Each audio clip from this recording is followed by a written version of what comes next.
我头节节的嘛，他这些嘛的嘛，我说那这样子，这老长他老长都查出来这个给人从来都行，就到中等错就把些就去了长他路，中间走廊上头，说把他了那个先个上把用的，跟对了要长他路，都是叫这人那老大个爸爸没来，就这个爸爸旁边就不叫弄。感觉老妈那老说完的，我去年就不让人家做上这个人我，然先去个我上做这边，咱们那么小的说完的，这什么东西就在出进去，人家错没不小孩急了说，甚至说是有的大起来，他把出进人这啥都说，这知道他妈个当时也看了你。生活故事啊，通话动物老板错的大这么那里把老板这个去了，电话通话动物，大人通话动物嘞这，两学嘞对，那我是咱们那个电话通了样。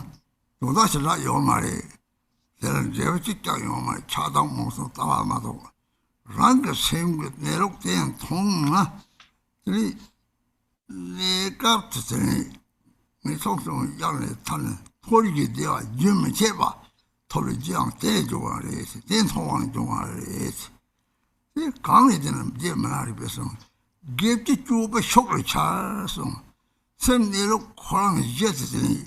大米的东半一样了，这里东半的烟草搞的，你让这个上面就这个药的，上面这个一抽的东西，给我的给我人的，没给我他就给我人就这个药的，别人上面这不这个身体所吃的谁讲呢？所吃的那个的，人家怎么他的那个头上面有点，他说上去头叫人家这个。没给他就给我人就这这到上宿舍到这里，这里啥通话总有那么错是大的，那么那个错，这里看上去吧嘞，这个上街上这个错这里，忙上街那么有些上街错了这里，这里这家娃上街西龙的这个呢，那个生活内容可你叫他们去了，这个厂嘛，那个程度就把这养殖什么这样过来，所以我看见说上街上去什么，叫我掐葱上这个是这个我那边了，上街看看有嘛嘞，生活内容过去上网这个人上街嘞，这通话这啥，他们就作用嘞是。这个人通话动物让man错的大上，这个人去追求，哪种人呢？就让他们接的是，让生活的接触那些东西，就前面吧，变了，家婆刚通了，这生活开始追上，这个都把开始接受，这哈过的这里，恰当是能做到发生的这让你下手吃到那面的。让这内陆都能吃来不了，内陆都能来了，这里甚至长嘛是就前面吧，这里甚至长嘛说的，这里你们白茶干嘛他这个，那是白茶用在当初工作上什么的，这大概确实把它讲来的，大概去个差不多的你知道，社会内陆多半一个什么的，什么多半你，这样做这白茶个的，我当前面可以。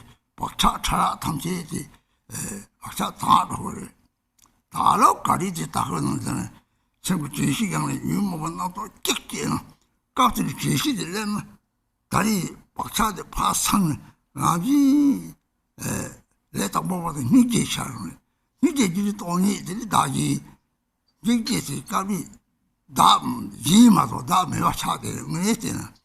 sem te pato yung ma tere yin shala da yung ma da shala yin yung ma re tewe na tene rangi ka tere ja bakcha yung te tam tue tabi chushi pa dan sato denpa yi re 보고 제체지동 내가 이런다 그래. 내가 이거는 내 갖고 두고 내가 좀 맞다 그래야지. 된 좋아요 그래서 왜 맞다 그래. 이제 개어차 나진이 그래. 타톡 동답을 내봐. 타톡 동답을 내봐는 동들이 제 소리 바로는 탑지다로는 미들가에서 사 탑지들이 제발하리 바가 소망이 소나고 저런 그래. 소나고 지와 강에 다음에 비행을 핀버사와 아니인가 핀버사와 차대요. 유체미가 따고 유체미가 통 식물을 통나 그때가 다 식물 통송 되는지 망통을 날라 송선이 뒤지시고 그래. 너또 때서서 어떤 것들이 코관을 독송하는지 나또 뒤지가 마시는 소설 바차이고 그래. 다들 똑와서 배는 내부 하는 소원을 땅 코가 내 소설 제 약점 감점이 어디 쳐야지 양땅문지 쳐야지 봐 상서고 땅 안에 내부 사통송사 뒤에서 쳐야지는 제 유체미가 뒤지가 타톡 같은 바유가 네 사진은 됐어 말이야. 강직 돈이 시대 바유 얘기죠. 바유 봐 제가 또 문제는 무거든 치면서 봤는데 파동반이 있으면 양수 니치다 니디 이제도 있으면 양수 다들 생각 하다 대응 거래 동대 대외들이 통화 동요 봐 대리하고 동요 말이야. 생물 통화 대리 동 제보 대리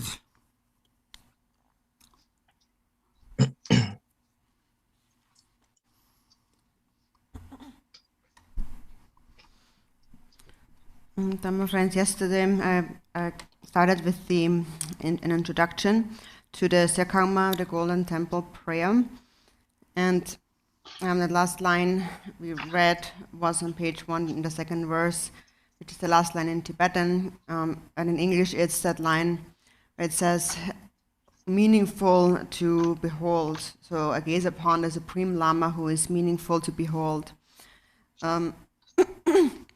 Also Milarepa has said in the past that now I've seen that which is really meaningful. Everything I've seen until this point was not meaningful, but what I'm seeing now is meaningful. So what is this meaningful to behold? What is the meaningful thing to see? So normally in this world, we see a lot of things. There is a lot of entertainment and things to see, but all of these are actually meaningful. None of them is meaningful, because none of them really have a meaningful result. And all of them only generate thoughts of attachment, aversion, or ignorance. So what is meaningful not these worldly entertainments. When you see the nature of the mind, and that is what will temporarily liberate you from the abyss of the falling into the 3 lower realms, and it will help you to continuously take birth in the higher realms until attaining enlightenment.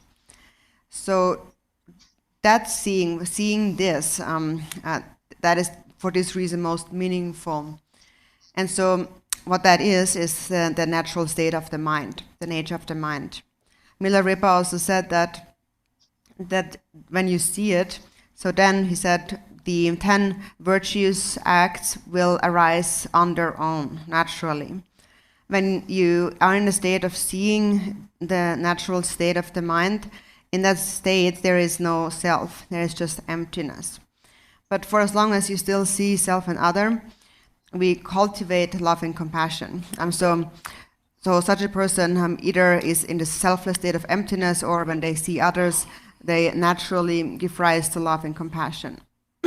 So once we have kind of established a foundation of love and compassion, actually even non-virtuous actions, so-called non-virtuous actions, become virtuous actions. Everything becomes virtuous.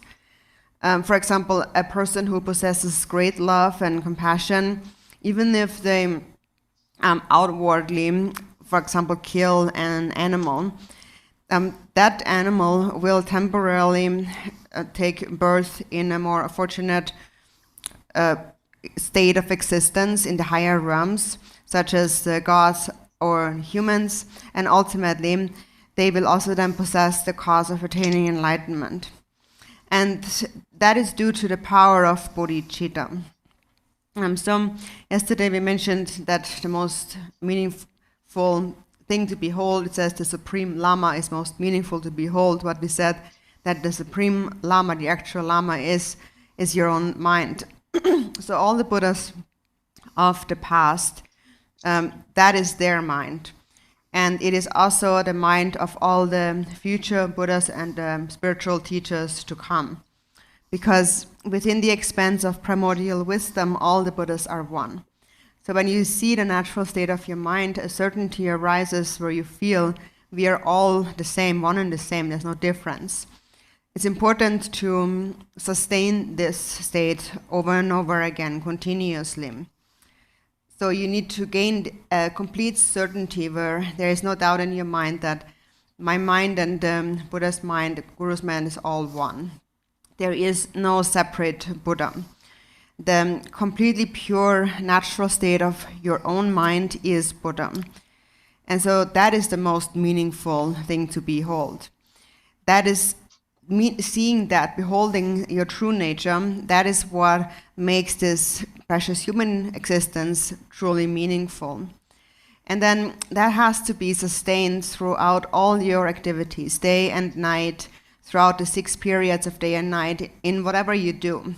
As it is said, at all times, look at your mind. What is the state of my mind? You must, at all times, continuously look at your mind. For example, even if you're just drinking a cup of tea, you should look at your mind. At that moment, what kind of thought arises? What state is my mind in? And be fully aware of that. And recognize all the coarse and subtle thoughts of attachment, aversion, and ignorance. And through such mindfulness, all these thoughts will eventually, naturally dissipate just like a wave on water. And you will continue to abide within the natural state of the mind. And so that is what needs to be done, to continuously abide within the natural, completely pure state of the mind, your true nature. And within that nature, it is said, there are not even the stains, or traces of karmic imprints or afflictive emotions. Or it is also said in a different text that this mindfulness is the actual Dharma jewel. That is the essence of the holy Dharma. So when you purify your mind and you rest in the pure natural state, that is what we call the truth of, or the nature of profound emptiness. That itself is that. And that state is completely pure, free of all ordinary thoughts that cling to the concrete existence of appearances and one's own concept structures in the mind. It is pure of all samsaric karmic imprints. And so how is it pure? How does one become free of all of these karmic imprints? It is through sustaining an ongoing state of mindfulness. So when you're in a state of mindfulness, and a single thought arises, and a single feeling of afflictive emotion arises, it is immediately seen by mindfulness. And seeing it clearly, that imprint is habitual thinking that will be cleared away that very moment, naturally. But then for a beginning practitioner begins by cultivating compassion, and then later it also develops into emptiness. So first, when you still see others, compassion arises. And so then when compassion arises, there is no thought of yourself. You only think about others. And actually, you only have one mind. So you cannot be in 2 states of mind at the same time. So either you're thinking about yourself or you're thinking about others. When you're thinking about yourself, you're not thinking about others. And when you're thinking about others, you're not thinking about yourself. So in this way, by thinking about others, the ordinary karmic imprints will naturally become purified.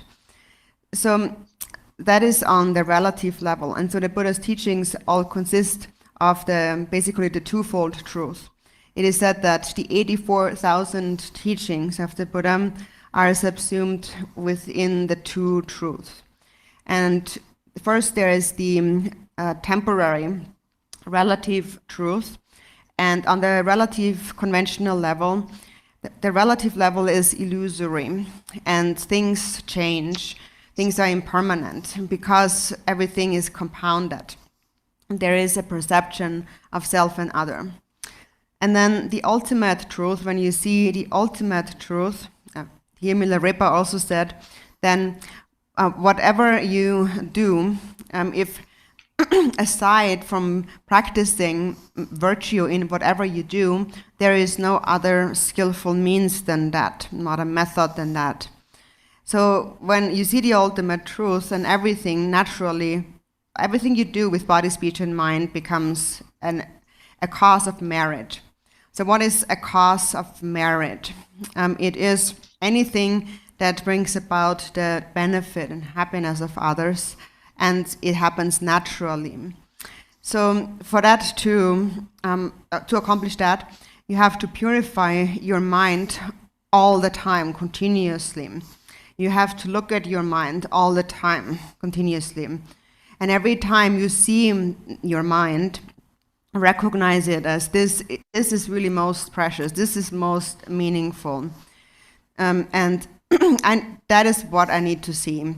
And every time you do not see the nature of your mind, every time you lose your mindfulness and become caught up in a chain of thought and different emotions and so on, recognize that and feel that this is just like having eaten poison. I must not allow my mind to slip into unmindfulness, because once you slip into unmindfulness, again, those habitual tendencies arise and they defile your mind. And this is just like, again, sinking in this polluted swamp. And so every time you sustain, every time you bring up mindfulness again, it is like emerging from this swamp. So ultimately, it comes down to mindfulness and heedfulness or conscientiousness. The Buddha had said with regard to heedfulness or conscientiousness, the Buddha said that what we call emptiness is actually heedfulness or conscientiousness. So it also means, emptiness here also means that there is no belief, no grasping at a true concrete existence of appearances and one's own thoughts in the mind. So it is a state where all of such dualistic concepts have become completely purified, have disappeared. And so it is the state where the mind abides in a space-like non-dual state. And seeing that is most meaningful. In fact, there is nothing higher, nothing greater to be seen than the essence, the nature of your mind.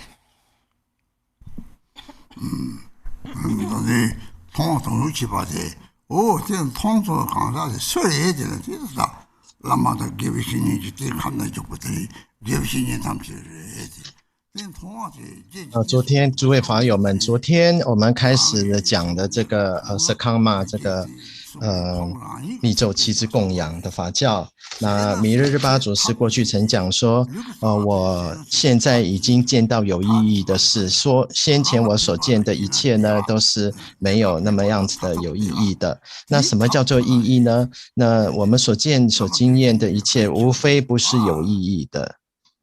那么虽然我们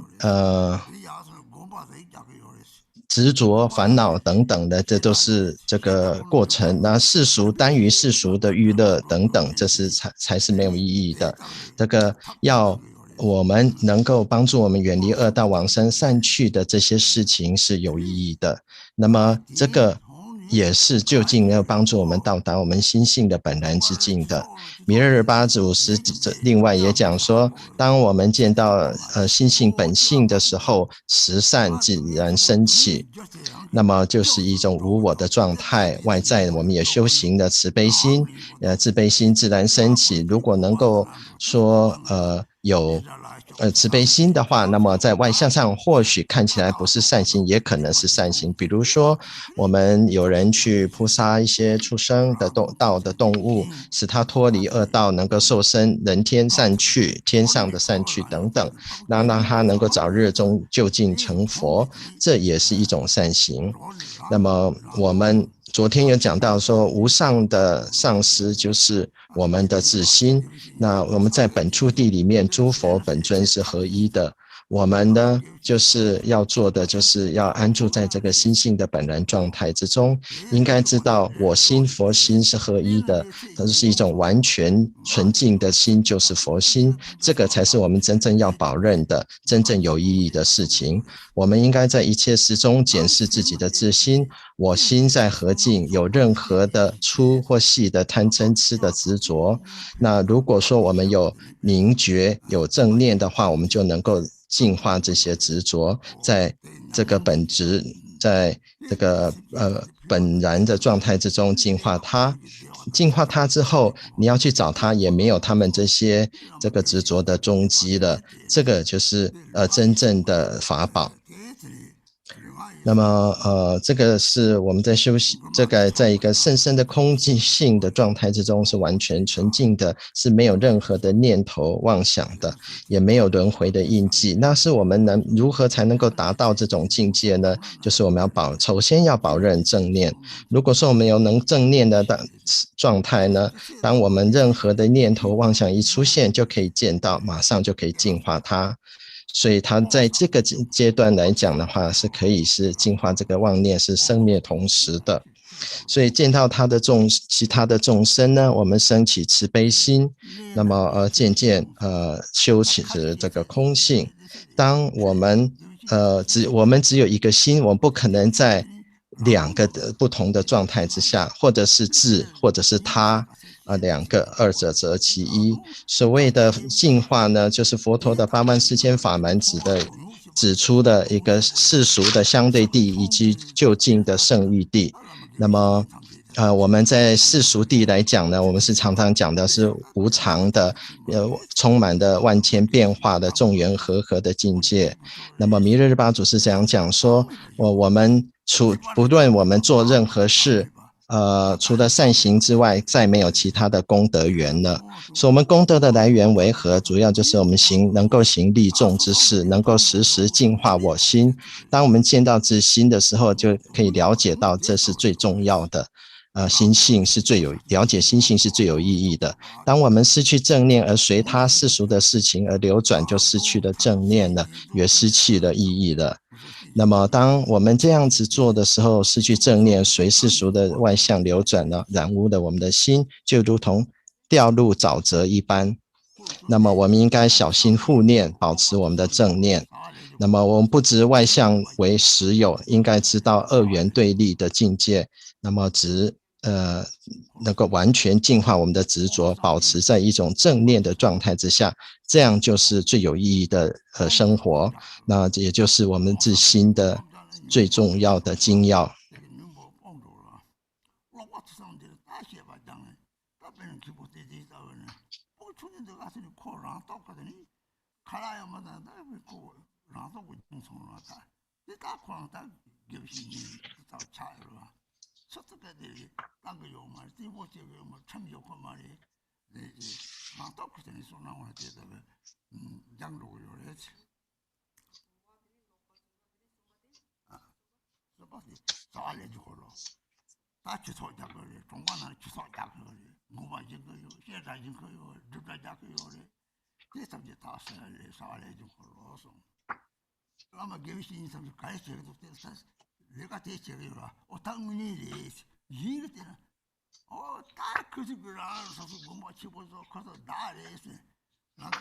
让家己就刚才一个跌倒，草木让东通过有的，一批个落去我一种类，他们现在吧，这种一种类是还过做的，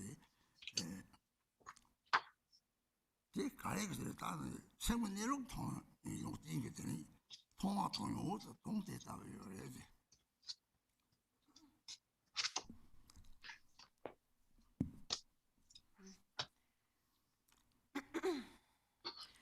So, for example, when we have said that Lama, Supreme Lama, is meaningful to behold. So, when we look at the various spiritual teachers, the Lamas in the world, what are they doing?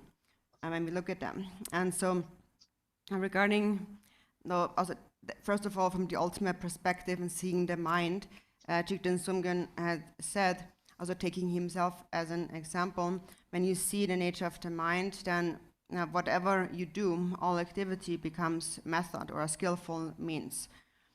So everything that you do, even with the body, becomes skillful means. So what is this skillful means? Skillful means or method is what benefits oneself and brings happiness to others, or it brings the temporary benefit and the ultimate happiness. Everything that the spiritual teacher, the guru, then does, everything is a skillful means. And so what are the gurus doing? For example, they are, for example, when there's an empty land somewhere, then they go there and start a Dharma center. Or they build a monastery, and then they build a kshetra, which is like a monastic college, and then they build a retreat center and so forth. So step by step they expand, and so in this way, those who are not liberated are liberated, those who are not released are released, and so forth. So everything, actually, when you see the true guru, then everything that they do appears as a skillful means.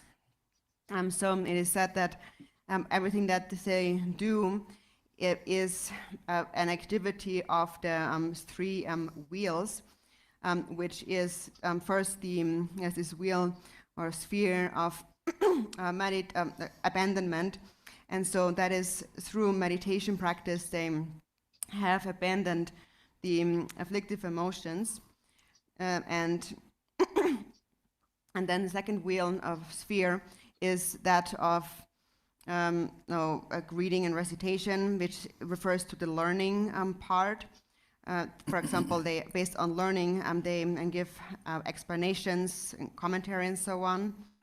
And then there is the wheel of the activities, the physical activities, which is whatever they do then becomes like a skillful means. And so when you see them engage in these activities, for example, you see that they are starting centers in different places. And what's the purpose of having those centers in various places? So the purpose is that the people there then learn about karma and past and future lives, and not only think just about this life. So for example, if that is what arises in you, you recognize actually there is a next life, and I'm suffering, and there is a cause of my suffering. The reason why I suffer is because of my own self-grasping and the afflictive emotions. Now I must gain freedom.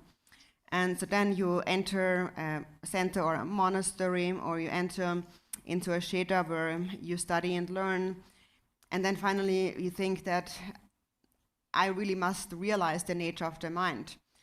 That is what really accomplishes the twofold purpose of others and myself. And then with that realization, then you enter into retreat. And in that way, you are accomplishing the purpose of yourself and others. So for yourself, your own purpose is that you become liberated by seeing the true nature of the mind. And that's a quality of the Sangha. It is said the Sangha is someone who has become liberated and is therefore able to show liberation, the path to liberation, also to others. And so that is a Sangha. So for one's own sake, they have freed themselves from suffering. And then for the sake of others, they then demonstrate or display various kinds of skillful means to benefit them. So these are the activities of the Sangha. Whatever the Sangha does is a skillful means. So then when you look at the various enlightened activities of different lamas, it's actually it transcends the intellect. It's unfathomable. So again, regarding those three wheels, so they have abandoned the afflictive emotions, having seen the true nature of phenomena of the mind, and then also and that's the mind wheel, and then with the speech, they expound the teachings, having learned the teachings, which is the second wheel. And so with the speech, then they explain, for example, they explain to us the twofold truth and the workings of karma, cause and effect. And then third is the wheel of the mind, of the body. And so that is whatever they do, and then it becomes a skillful means to benefit others. So whatever they do becomes an accumulation of merit. So that is how one ideally sees them. That whatever they do is for the benefit and happiness of others. So we can recognize that if we don't just look at them externally, but really from the perspective of an experience. So, for example, when you look at the activities of a certain lama, then you can really see how these three wheels are included within that lama. As Chikden Somgön had said, whatever such a lama does with body, speech, and mind is a skillful means, and it happens naturally. So these activities of skillful means, they just arise effortlessly. So when things go well, then they whatever they do, then they benefit beings by eliminating their afflictive emotions and causing them to cultivate altruism. And also when things do not go well, whatever they do is for the benefit of others. Basically whatever they do is for the sake of others only, and nothing that they do ever is for their own benefit. And the more they teach to others, the more others become liberated from samsara. And as they teach others, they view themselves as indivisible from others. So that what they have seen, or to see such a guru who has seen that is meaningful. Such is a meaningful guru to behold. And many of these great beings have appeared in this world, limitless beings. For example, when we look at the enlightened activities of His Holiness the Dalai Lama, or for example, there is Khenpo Jigme Phuntsok and so forth. So these beings appear continuously, have appeared in the past and are appearing now and will also continue to appear in the future. So that is what is meaningful to behold. And when you recognize that, then you will see that this is really what's meaningful. I need to see such a supreme guru. So then you recognize what's actually meaningful, because it is meaningful as through them you can accomplish your own purpose and you can fulfill the purpose of others. This actually comes from a line in the Yaman Taka practice, where it says, may it accomplish my own purpose, and may the purpose of others be accomplished spontaneously. So the purpose of self and others comes about spontaneously by relying on such a guru. So sometimes, actually when people see, it depends how people see it. So sometimes when people see a guru do certain things, then they think that, oh, he's just like doing that for himself. It's like a selfish activity. But actually, that is because oneself has so much self-grasping. And so if one's own self-grasping is very strong, then whatever others do, you will see them as selfish. So because you're selfish, you think that whatever other people are doing is selfish. But then on the other hand, if you have an altruistic mind, then naturally whatever other people do, you will actually also see it as altruistic. So this is how it also depends on your own mind and how you perceive those activities of a guru. And so these three wheels, again, that the guru possesses of body, speech, and mind. So it's that wheel of abandonment that comes from meditation, and then the wheel of learning, and then that is expressed through the speech, and then the activities, the wheel of the body, the effortless activities of skillful means. So, for example, with regard to that second wheel of teaching that comes from learning, for example, Khenpo Tenzin is somebody like that, and he actually took that learning on himself, all on his own when he was still very young, and without caring for his own food and this and that when he was very young, and without having even to impose rules on him, he just did it on his own, and he's really dedicated himself to learning, and he really didn't do anything else. So that is also the one example. And so, so this is how we should see the activities of the guru. So when you see them in this positive way, not seeing it as a selfish activity, but thinking, for example, they're building this monastery for the sake of others, then you really, when you really understand their qualities, then it becomes really meaningful to behold. And then through that, you recognize, like, oh, what they're doing is just for the sake of others, and they have seen the nature of the mind. I must also see the nature of the mind. And so then you conclude that this is the most meaningful thing to behold.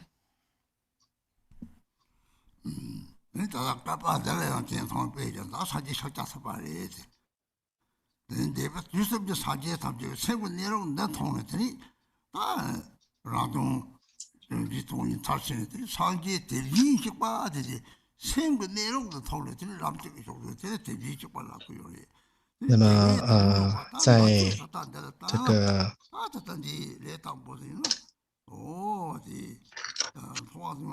我们讲到说上师是有意义的，我们要支持上师，保任上师。当我们见到上师的时候，或者是其他的灵性的导师的时候，应该要有这样种的想法，要去珍惜这个机会。吉天颂共主是以自己为例，当他见到自心本性的时候，他了知一切行都是一种方便法。那么从自利跟利他快乐，让其他众生得到快乐，那么给予他们暂时的利益，乃至让他们能够达到究竟的快乐。到这些上师们到底在做什么事呢？或许有些上师在空地上建立一个寺庙啊、佛法的中心啊、佛学院或闭关中心等等，那么去解脱那些未解脱者，帮助那些需要帮助的众生。他们所行的一切都是以利他的方便行，这就是所谓的舍。那么再来透过学习思维，那么也是要达到这样子的一个作用。在这个身体上呢，他一切所做呢都是一种方便法，成立中心，为人使人能够学习佛法，让他们在此生跟来世都能够得到快乐。那让他们了解为什么人生会有痛苦，只是来自于执着。那我要得到自由的话，就可以到佛教中心或者是佛学院来学习，那么为那个利益自己、利益他人的缘故来学习，或者是进一步来闭关承办自利利他的事业。那么因为这些人呢，能够见到上师，见到本心，而能够解脱真悟，能够为了他人指出解脱道的，这就是所谓真正的僧宝僧团的分子。那么更以种种的方便来利益他人，那么就是如果说见到上师的这种事业，我们应该有清净观，它是超越的这个世俗人的执着的。那么他们在意念上，他们见到一切的现象的本质跟空性，在嘴巴透过这个法教呢，给予二谛跟因果的指导。教授，然后在身体上呢，身体力行一切所行止都是在利益众生的累积，帮助他们累积福德资粮的，一切是以利众为出发点。如果我们见到上师的事业，我们可以知道身口意三轮如何来显现，就像吉田松公祖师所讲的一样，一切都是方便法，那么不费力的就自然升起。那么当情况好的时候，就可以利众，使其能够舍去执着的升起利他之心。总之就是一切只有利他而不为自利。那么如果说我们如果教别人越多，让别人越能够远离轮回的话，这个就是这样子的上师，就是有意义的上师，也是我们要保任的。不管是尊者也好，净美彭措法王也好，都是非常好的例子。这样子的上师是真正有意义的，我们应该以他们为鉴，以他们为标杆，然后并保任他们。在文殊研摩底里面的法本也有讲到说，愿我能够承办自己的事业，能够成就利他之事。当有人见到上师所行，有的时候因为如果他们看到上师所行只为自利的话，这都是因为他们自己有执着染污的缘故，否则当我们有利他之心的时候，我们见上师所行一切都是为利他的。所以这在身口意来讲呢，透过禅修修舍，然后透过这个学习呢，来长养我们的口业，那么这个身体照做一些利他的事业等等。那以那个学习来讲呢，我们这边的田津堪布就是一个很好的例子，他从小就自心向学，那自己会准备食物去这个庙里面学习，那你不用教他什么规矩，他就非常的自律，这个都是他的非常好的一种这个典范。那如果我们应该要用纯净的心来看上师，知道说他们一切都是为利他而成立中心，那么看到他们的这个功德的时候，这如此样的功德，我们就应该要支持他们，那么并且在内心这个发起一个愿想，我也要如是的做，这就是有意义的支持了。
So the Buddha of these aeons, not Buddha Shakyamuni, but all the Buddhas after 3 times have said that when you see the nature of the mind, you accomplish your own purpose and you accomplish the purpose of others naturally. So when you see the nature of the mind, that is what's most meaningful to behold. And then in the next line, so it's the last line is meaningful to behold in that line, and then next it continues with let's see. So in the English that would be what is it? But just the third line. So by remembering that refuge, all afflicting emotions, thoughts, and the hordes of Maras are defeated. So in the next verse. So what's the benefit? Why do we have to see the nature of the mind? What's the benefit of seeing the nature of the mind, you may ask. So when you see the nature of the mind, first of all, how can you see the nature of the mind? It is through mindfulness. For example, when you get very angry, and if you are unmindful, then the mind becomes completely overpowered. So defeated by the anger. But if you are mindful and you recognize the anger with mindfulness, you know that there is this afflictive emotion. I'm afflicted, I'm angry. You clearly recognize it. When you recognize your own afflictive emotion, then mindfulness or your own wisdom will defeat the afflictive emotion. And then you will recognize instantly the fault of this afflictive emotion. And you recognize that this will bear a karmic result. This is a non-virtuous thought. It will have a negative consequence. Now, if you would not recognize the fault of the afflictive emotion, then you would not see its toxic nature. But if you recognize it as something that's toxic, like poison, no one would knowingly drink poison if they already know it's poison. So when you recognize the anger, for example, then no matter what outer person there is, you will recognize the anger to be your true enemy and just forget about the outer so-called enemy. You will see them just as an illusory appearance. In the 37 practices, it says, if you fail to tame the enemy of your own hatred, outer enemies will only increase. So then you reflect on this verse in this moment of anger, and then you think this is true. If I allow this anger to abide and continue to remain in my mind, it will bring me to the hell realm in a future life. I will take birth again. So, for example, now when we look in the world, even though we have taken birth in this human world, there still is so much war and conflict and fighting everywhere. There are so many biased views and much polarization. And all of that has a cause, and that is hatred and jealousy. So when your own anger arises, recognize that and think in this way. And think that, for example, if you suffer, if it causes you suffering, this is my own karma. It comes from my own afflictive emotion of hatred, of anger.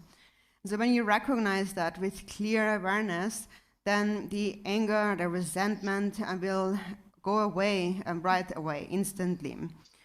So what you also recognize in the case of anger is that when the anger goes away, so for as long as you're angry first, the anger has such power that there is no other thought in your mind. So the anger defeats or overpowers your mind, and it overpowers all other thoughts. So there's only that thought of anger, and there's no other thought. And then when the anger goes away, the mind is in this state of pristine clarity. And then actually you recognize that the anger actually has benefited me. So actually it is not inherently a bad thing too. It actually, in this, now having recognized it, and having eliminated it actually helped me and didn't harm me. There is this concept of du, which means Mara, and so what is a Mara or such a demon, like a Mara demon? And we speak about the 4 Maras. But in essence, what a Mara, what a demon is basically our afflictive emotions, the 3 poisons of attachment, aversion, and ignorance. And then the Vinaya teachings, they speak about 4 Maras, such as the Mara of the aggregates and so forth. And then in the Chud teachings, we also have 4 Maras, such as the Mara of self-deceit and so forth. So even though they have different names, their meaning is actually the same. So what is this Mara, or this demon, like of the afflictive emotions, or the tangible or intangible Mara and so forth? Now, what we call a demon or a Mara is whatever steals our happiness and brings us suffering. That is what we call a Mara or demon. So therefore, it are afflictive emotions. When a single afflictive emotion is eliminated, when it arises and then you recognize it and it dissolves, then the mind becomes completely clear. So here it says in the second line, the Lama, the victorious hero in the battle. So then you become a victorious hero in battle. It is when you have purified your own afflictive emotions, you gain the actual experience of that. And then you contemplate, and in this way I can become victorious over all the afflictive emotions. I can become victorious over birth in the 3 lower realms. Sentient beings can become victorious over birth in the 6 realms of samsara. So this victorious hero in battle is the battle between the afflictive emotions and wisdom. So wisdom must be victorious in the battle with the afflictive emotions. So it is coming together. It is a contest between wisdom and the afflictions. And so if the afflictions destroy wisdom, then you're defeated. But if wisdom destroys the afflictions, then you are victorious. And in order to destroy the afflictions and come out victorious, you need to sustain mindfulness at all times, and recognize the fault of the afflictive emotions and incinerate them, just like burning them with fire, and in this way liberate them. And by liberating yourself from the afflictions, you liberate yourself from suffering. You become victorious over suffering for many future lifetimes to come. So now when you read these lines so then it says in the beginning, with the eye of wisdom, I gaze unwaveringly upon the Lama, the victorious hero in the battle. So then you reflect the eyes of wisdom. So should I see the nature of the mind, or is it important or not? And to answer that question, you ask another one, am I afraid of the suffering of the 3 lower realms or not? Now, for example, even now you're born in the human realm, there is so much suffering. There is disease, and there is wars, and so much conflict, and all of that comes from a cause, comes from karma. If one has not accumulated the cause, they will not be affected by all that conflict. For example, even though the world collectively experiences such suffering, there are people who do not at all suffer from that. So that is because if a person has not accumulated the karma for this particular kind of suffering, they will not experience this suffering. They will not be affected by it. So everything comes from its causes. For example, we always make this prayer, may all beings be free from suffering and the causes of suffering. So everything comes from cause, and if we have not created the cause, then a result cannot ripen from that. And so this is what the Buddha showed us with his wisdom. The Buddha showed us the method how to become liberated from the cause of suffering. So, for example, what we try to do is we try to liberate ourselves from the external suffering that's already ripened. For example, when it's hot outside, we turn on the air condition, and when it's cold outside, we turn on the heater. But then even those things are impermanent because they are compounded phenomena, meaning that those people who can afford it, they can have a heater or a cooler, but those who cannot, they will have no access to heating and cooling. And we can see so many people die from cold or from heat or from disease and so on. And when karma rises, when it ripens, then there is nothing anyone can do to prevent it from happening. We have no control at all over it. We cannot avoid, we cannot prevent the already ripened results. Or for example, the other way around, for example, a lama might have been in prison and stayed in prison, even though in the circumstance of prison, he stayed like a king with complete freedom. So when you see those things, then your trust in karma really increases. And then you reflect, if I want to defeat suffering, I have to get rid of the causes of suffering. And get rid of the causes of suffering by sustaining mindfulness. That is the method. So that is what is really meaningful to behold. So when we read this verse here, defeated and being victorious in battle, we have to understand how we defeat, how we can be victorious in battle, and what is to be defeated. So what is to be defeated are the afflictive emotions. Jigten Songön had said, karma, cause and effect is the natural manifestations of one's moment-to-moment thoughts. For example, in this world, humans and animals live together. For example, a human and a scorpion. When you look at a scorpion, you can look what kind of shape does the scorpion have, what is like a characteristic of a scorpion, what does the scorpion do. The scorpion really is a natural manifestation of hatred and jealousy, whereas some other animals are very nice, very beautiful, and that is because they have somewhat connected to karma of love and compassion.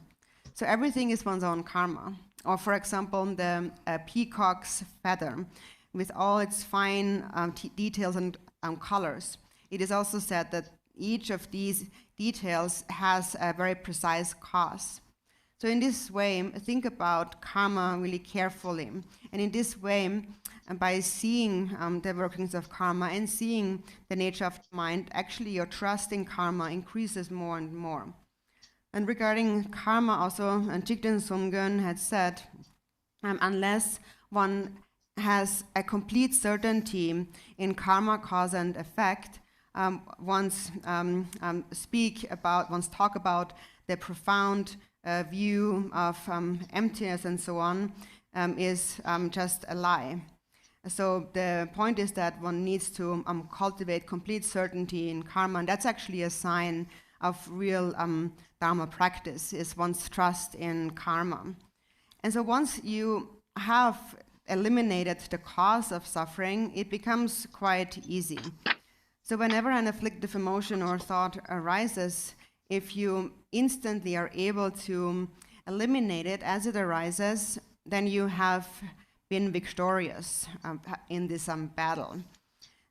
So once you understand the benefit of that and the power of that, you will feel inspired to meditate. You will want to meditate, and you will consider that as most precious. You will see that this is what I need to do. And when you see others, for example, when you see others who suffer, then you recognize that is because they don't know how to meditate, and it's also their karma ripening.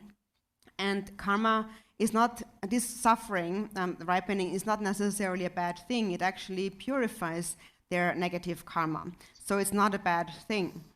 And in any case, we have to purify our negative karma. And so then you would understand karma in this way, yeah. So then you reflect. So I must overcome. This is what I need to do. This is really what's most meaningful. I need to defeat the afflictive emotions. I need to become victorious over the afflictive emotions. That's really most precious. And then becoming victorious, you will see the nature of the mind. And so then you will really appreciate the quality of Dharma practice, and you will guard it really like you would guard your own life force. And with that knowledge, you will be able to really sustain this ongoing state of practice. 女梦南多的帮助这把上，女梦是把这门找的是出生了的呢，必须少。那么这个我们内心的这个此节这个一节的这个佛，也就是世尊以及三世诸佛，当他们见到讲到说，如果见到自心的话，就是可谓说承办自利利他的事业。那么当我们意念这个皈依一切烦恼的话，跟一切东西可以舍下。那么这边讲到的利益是什么？就是当我们见到自心的本性的时候，可以保持有正念。如果没有正念的话，当我们嗔心升起的话，就会让自己非常非常的愤怒。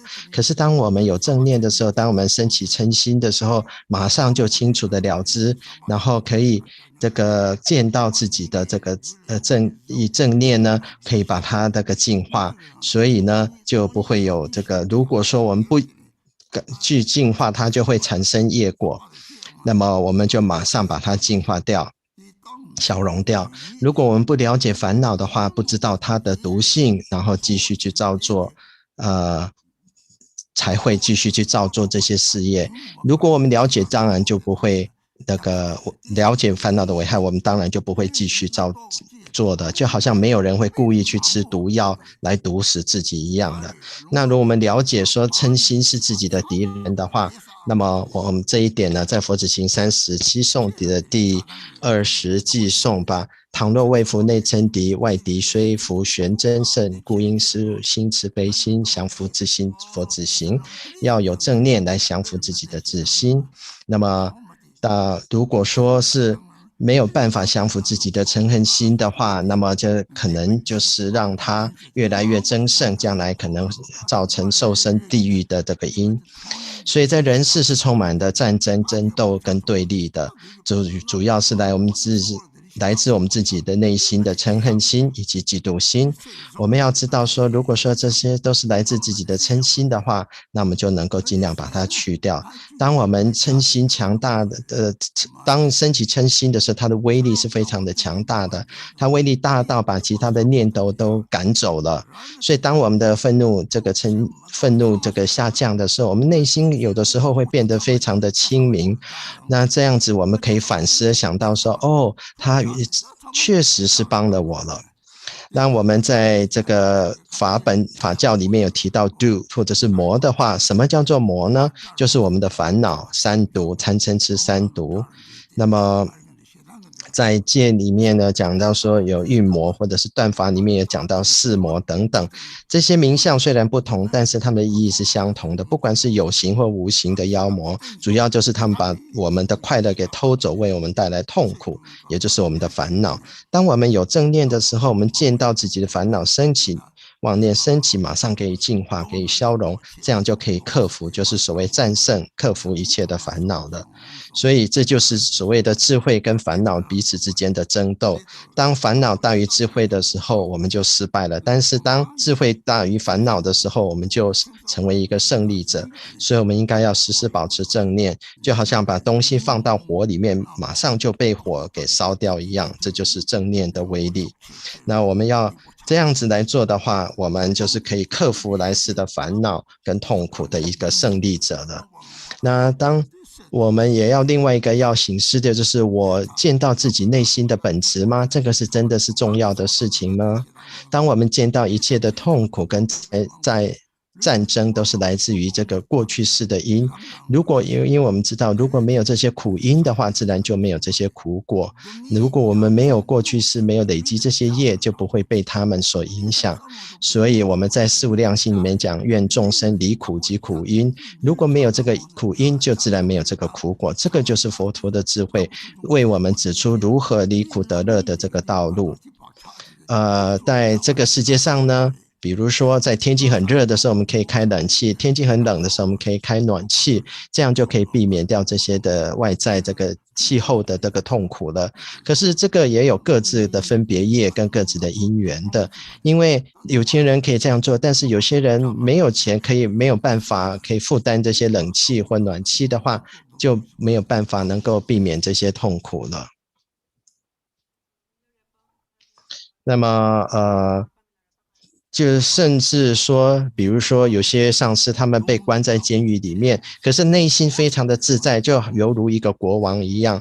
所以我们如果说我们不要这些痛苦的话，我们要把苦因去掉，这就是保持我们的正念，这个就是有意义的执持。我们应该如何了解，如何去战胜我们自己的烦恼。那么吉田颂公主是在过去曾讲说，因果就是瞬间念头的成熟。当我们看到外界的这个动物，比如说蝎子、毒蛇好了，他们的可以了解他们的外形特性，它过去造了什么因才会受生为这个样子的毒物。那蝎子来讲呢，可能就是来自于嗔恨心跟嫉妒心，而美丽的鸟啊、孔雀等等呢，可能都是因为过去世的一些善因。那我们这个因果的应对之处，甚至我们可以讲说，一只孔雀毛上每一个漂亮的部分呢，它各自有各自对应的因。所以了解到这一点，我们应该要做的是要深信因果。吉田松公主是过去曾讲说，如果有一个修行人，他不信因果，而他跟我讲说他了解空性的深意的话，我认为他就是在说谎的。当我们去掉的苦因的话，一切都会变得更加的简单。那当我们保持正念的一切妄念、一些烦恼升起，马上就把它净化，在这个战争中，我们就成为胜利者。所以我们应该知道要如何来做这些事情。当我们看到别人在这个受苦的时候呢，应该知道说他们除了说过去是承造这个苦因之外，他们同时也在净化他们的业报。所以呢，了解到自己应该要战胜烦恼。所以在这个前提，就是要先见自己的心性，能够珍惜这个让我们见心性的法教，而在这个前提之下，用我们生命来守护这些法教，用生命来守护这些上师。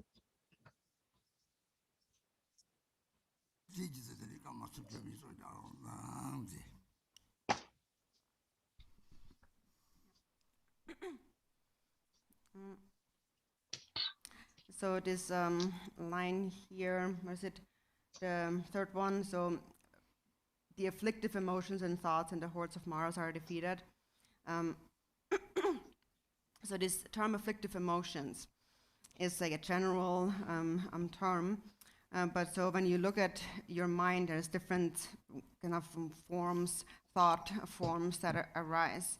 And so there's this like state of the mind which is called the afflicted mind.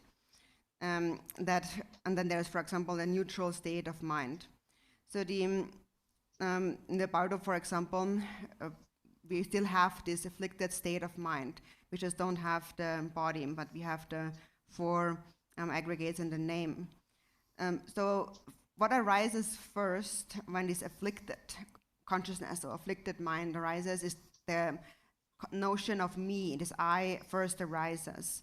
And then that becomes the afflicted consciousness. And the afflicted consciousness is one of ignorance, of complete blindness. There is a lack of discriminating wisdom. So a lack of complete torpidity. So there is just this thought of me. For example, when that is very strong and then somebody says something negative to you, instantly you feel that, oh, he said this to me. And so that is because you consider this me as very precious. The me, this self-grasping, is like protecting itself, and the afflictive emotions are like backing it up. So that is the afflicted consciousness.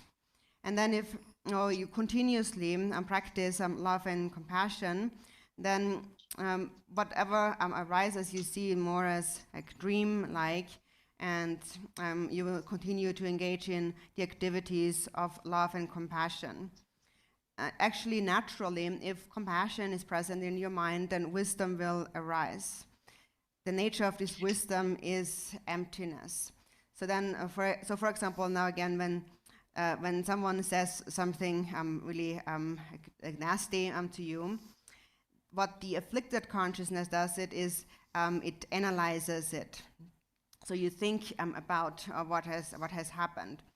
And so then analyzing it, the afflictions kind of support that self that has arisen. And that is what needs to be defeated. It is this afflicted consciousness of anger and jealousy and so forth. So then here it says also, the hordes of Mara. So hordes, here is an example of just an accumulation of many, so the many afflictive emotions. So because of this indifferent, neutral state of unmindfulness, we develop the afflicted consciousness, and then driven by that, we accumulate much karma. And then if the afflictive emotion becomes strong, they manifest as attachment and anger. And their subtle counterparts are hope and fears. And it starts very subtle. So we accumulate very small karmas, little by little, and then they grow stronger and stronger. So first there is a small moment of anger, and a small feeling of anger, but then if you keep thinking about it over and over again, it becomes really strong anger. And then you keep thinking about it over and over again. Again and again, you're thinking, he did this and he said that, and so on. And then in future times, in the future, you continue to entertain the past and continue to remember in the future what that person has done. And then you start to really dislike the person. And in the future, when you see that person, you instantly get really angry and you have this resentment. And so this is how we form deeper and deeper karmic imprints. So this is this horde, this accumulation of so many. So then eventually the anger becomes really coarse, and you can't forget about that person that harmed you. And eventually it turns into real hatred, and when you see them, you just want to kill them. And you're thinking, I'm going to kill this enemy now. But as it is said in the 37 practices, if you try to eliminate external outer enemies, then without taming your own hatred, outer enemies will only increase. So if you just think about this, for example, how would it be if you would try to kill all the people you don't like? So there's one person you don't like, you kill them. But that one person has 10 friends. Then all these 10 friends become your enemies. So then you kill 10 people, and then each of these 10 people has 10 friends, so then you have 100 enemies, and so on. So then your enemies increase, and later on, you will have nothing but enemies. For example, we can see in the world there are some countries who are really enemies with everyone. Nobody likes them. And so it begins with this grasping, this perceiving of enemy first, this subtle thought of that's an enemy. And then you get angry at them. So if you're mindful, you recognize the anger, and you will not look at the person, but you will look at your own anger instantly. You don't look at the fault of the person or what they did, but you instantly look at your own anger, and you recognize it's my own affliction that is negative. I have to get rid of my own negative emotion. Marpa said once to Milarepa, he said that when you conceptualize, then a chain of thoughts proliferate. And when you do not conceptualize, then all becomes a path of skillful means and experience. And so, so when you conceptualize, then you begin to think about what that person said and did and so forth. And once you start conceptualizing or analyzing the thought and the emotion arising in your mind, such analysis makes it grow stronger and stronger. It becomes more and more firm, set in place. So this is this hordes of Mara, is accumulation. You accumulate in this way. And then once you have accumulated it, this karma will eventually ripen in this or in future lifetimes. It will only cause you harm. For example, causing you all kinds of suffering and illness and so forth. And so a lot of harm comes from anger. Also, Sakya Pandita had said that within the ocean of suffering, your body is actually your greatest enemy, what harms you the most. So that is now from the perspective of not knowing how to utilize the body properly. So if we don't use the body properly, if we just cling to the body, cherish the body, then based on the body, we will accumulate many thoughts of attachment and anger. And that will lead to suffering, and therefore the body really has become one's own enemy. So then, for example, later on, even after you have died and you have no more body, there still is this imprint of the body in the bardo. And then as a result, for example, of having killed and so forth, then the appearances of hell and the hungry spirits will arise within the bardo. So, for example, that happens when our anger really intensifies and we develop more and more resentment against anything. And then even when you see a mosquito, for example, you get angry at them and you want to kill them. You get angry at anything, feeling threatened by anything that arises. And so then the corresponding appearances to such imprint will manifest in the bardo. Or for example, if you're always running after things like food and drink and so on, then the appearances of a hungry spirit will manifest. And a hungry spirit then doesn't have a real physical form and belly, but there is this confused perception of having a body. So that is when you think in this way, you recognize that is really what is meant with these hordes of afflictive emotions. It's this great accumulation, these deep imprints of my own afflictive emotions. And that is what harms me. That is my real enemy in this life and in all future lifetimes. So recognize this horde of maras to be your own concepts, your own afflictive emotions. So when you conceptualize them, then a thought, a chain of thoughts proliferates. And if you do not conceptualize them, everything becomes an experience of like a path of skillful means. So if you cling to the true existence, the reality of whatever it is that appears, or your own thoughts, that will create obstacles. For example, then because you develop negative thoughts, you begin to fight with somebody. Then on the other hand, if you get angry first, but then you let go of the thought, then you will not fight with the other person. It will just go away again. It comes and it goes again. If you don't analyze it further, but if you analyze it and keep reflecting on it, if you keep thinking about it, then if you hold on to it, it will just grow stronger and stronger.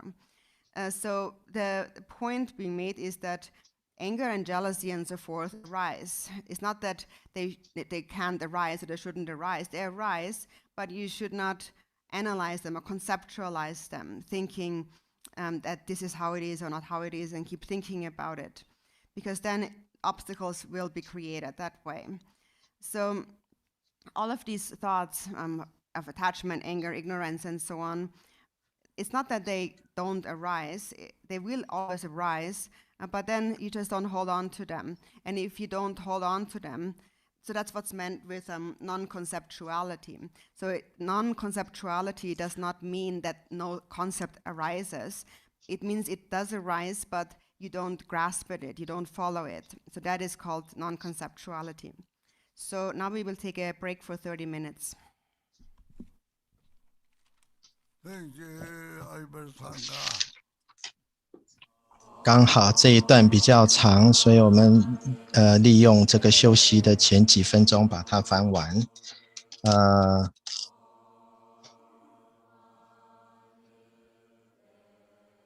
我们想一下OK， 这个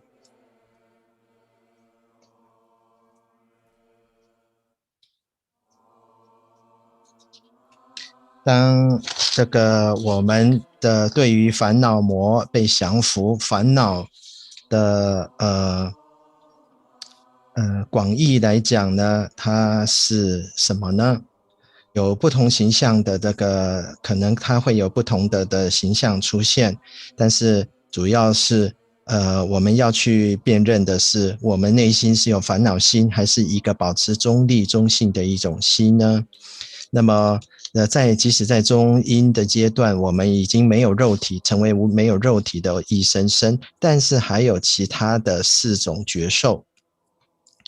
那当我们烦恼心升起的时候，因为有的我，那产生的烦恼意识，这种无明。那当我们没有失去了妙观察智的时候呢，那么就是自己变得很愚蠢啊，因为重点只想到自己，看到自己。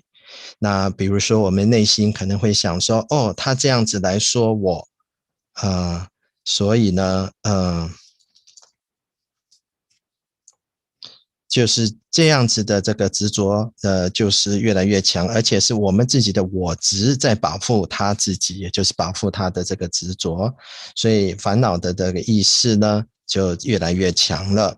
如果我们在这个时候是修菩提心的话，那么一切了解到一切所生，一切现象如梦似幻，我们智慧心可以慢慢升起。如果有人对我们讲那个很难听的话呢，如果我们也升起的烦恼心的话，执它为实，那就把它支持它变成固化了，变成具形象具体化了，然后增长我们自己的嗔心或嫉妒心，这就是我们所谓的执持的这个烦恼魔。因为主要是来自于没有正见而烦恼升起而更加的造业，所以呢主要的是来自于我们自己的执着跟那个嗔心。从粗的来讲是这样子，从细的来讲，我们甚至内心的一些希冀、一些恐惧，也是这样类似的过程跟结果的。一开始我们的烦恼可能是非常小的、非常慢的，但是因为我们自己的执着呢，越来越强、越来越快，所以它可能一开始这个小小的一种怒气呢，如果我们一直去是在反复的去钻牛角尖去想、去执着的话，它可能会变得越来越强，会内心想到说，哦，他对我做这样子的事，他对我讲这样子的话，那么未来我们见到这个人，就是内心就是一种不喜欢的态度，见到他就会很生气，这种是一种粗的执着，甚至有可能看到他就想把他当成敌人一样把他杀掉。所以刚刚提到佛子行37颂第20偈的，倘若未服内嗔敌，外敌随服旋增胜。所以我们内在的嗔心如果不能去掉的话，在外在我们就看到这个敌人这样子。但是我们要进一步做思维，如果我们不喜欢这个人，如果这个人是我们的敌人，我们要把他杀掉，可是我们有可能把所有的人都杀掉吗？因为一个人他可能有10个朋友，这10个朋友可能各自又有各自的10个朋友，就变成100个敌人。那这样子一来，我们敌人只会越来越多。就好像现在这个世界上有些国家他不喜欢任何人，所有的人也不喜欢他们，这都是由于嗔恨心的缘起。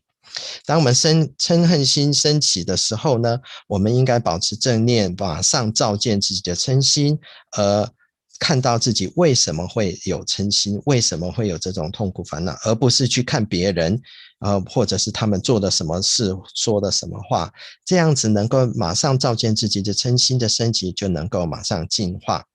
当马尔巴过去跟弥勒日巴讲一些法教的时候，他有提到说，当我们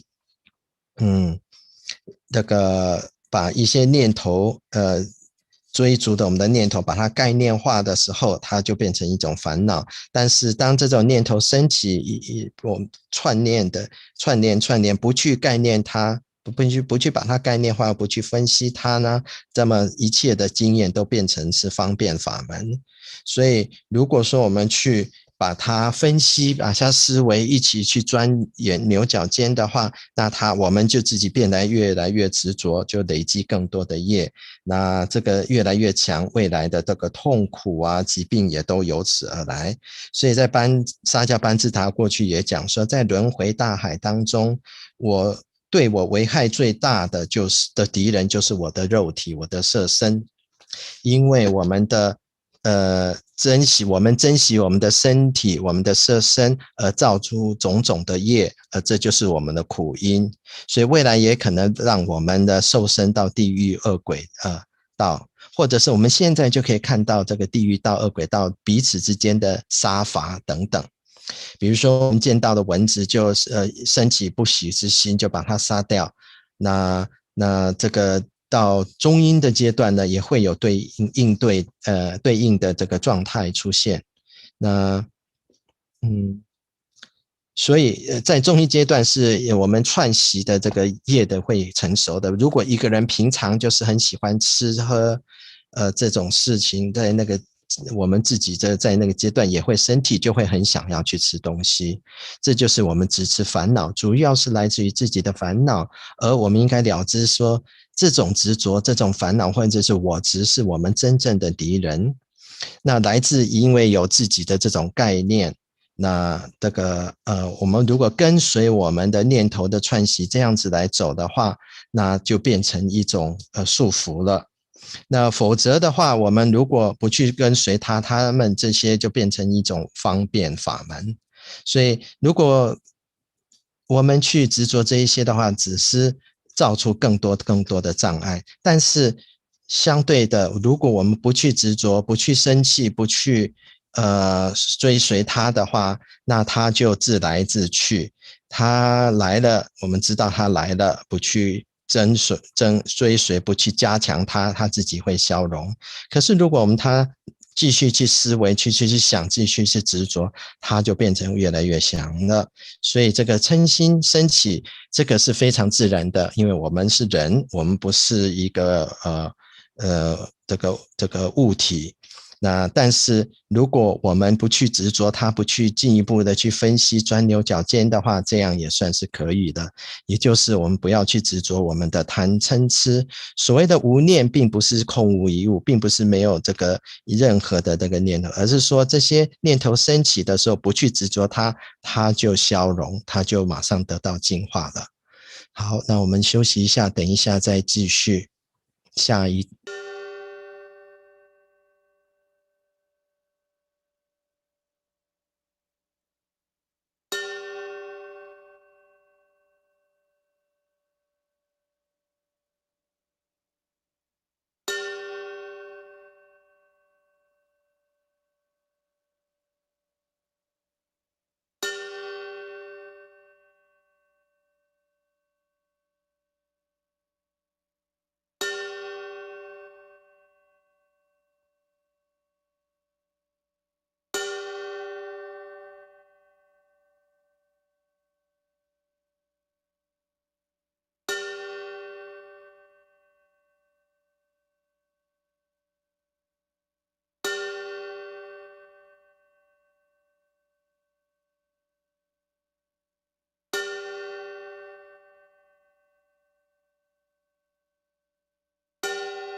주로 넘버다 바고 열는 남별랑만 이라만 샤브가 다서 진도 소리들이 되게 장장 공들이다 예지장 사족 선바다체 탑카카요래 그랬다 리스에는 별다 뭐도 말아서 와랑 때는 잠만 거면 요사리 진짜다는 소리 하기 나도 마서는 그냥 막 강리 자당서 파파냐 미제 파카미들이 뒤제대 사고 책을 쓴 거요래 다다 파파제된 남스 저도 된대시 뭔가 자거래 풍부도 좀 남은 사로 저러지 풍부들 루들을 지는 따뜻한 매체 강모 상지 다른 뭐 조망한 게 당시거들이 그 초아대 고를 들들이 차장동에 풍부들을 지는 동에만 보이고 대는 몇 쫓다집에 이제 서버대와 또 서버대와 몇 쫓다집에 대와 매트리스다 풍부도 대몇 쫓집에 대를 차당 몽성을 내서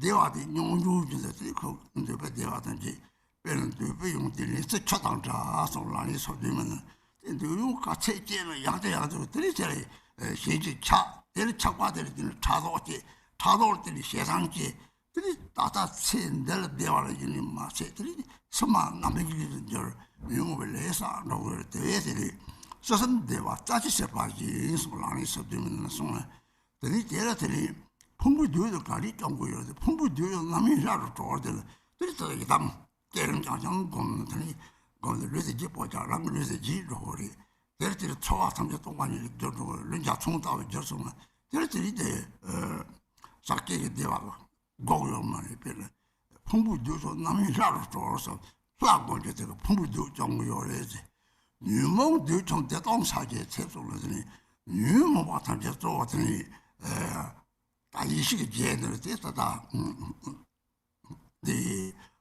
가서 뭐 చెప్పాలి 그래서 유모부터 대동 배는도 차는 대동 시장 사동 그때라서 유몽한테 이식을 열렸더니 유몽 대동 사제 채서 유모가 탐지 이식이라 유모가 차 가리나 이식적 왕절로 되리 유몽 대동 사제 채서 또 대동사자들에다 다 살롱냐미나 많이 유모가 당신은 속 체수 좋을까 하는 도 차례 도 차야들이 좋다고들이 도 차 대동문절 대동이 사동문절들이 다 제만을 배송을 네 대변의 동반이 동문의 싸와 그는 빠지서 사자집이 통통도가 되다 다른 사람들은 하거든요 또 이제 또 유몽이 실전으로 유몽도 저 대동사제 다 첩다도 좀 쳐들면 저기 직장만 소차 저 동네 요리 들잖아.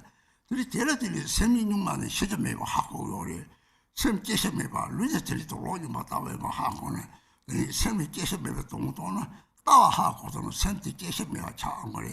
따와 하면 이제 용리 소리서 대화 요리 셔와 요리 봐도로서는 전사를 있는 저 동네 요리 그래서 저도 같이 이 말이 니세와 소대를 니세는 골라서 와 동네 저 동네 라지금 좀매는 저 동네 다 맞지 동네 요래 첩다 뒤좀 재미있어랑 예들 따도서 따왔나 화자와들 도지 창들 이렇게 해야 말이지 계시면 또도 별로 건설 정부 문화나 송고를 강리 서성적장만 라면도 홍을 잡아매 도미 시바랑 정도 디버속도 동남에서 아직 참아보고 말이지 고상문화 참아고 망치의 시를 말하마든지 대답했더니 저다도 좀 재밌어요 이제 라비도 좀 소속 사서 줘야 싹기게 대화 탐치 사미 왕전들이 저게 대화 좀 보고 강야 마고 와들들이 라비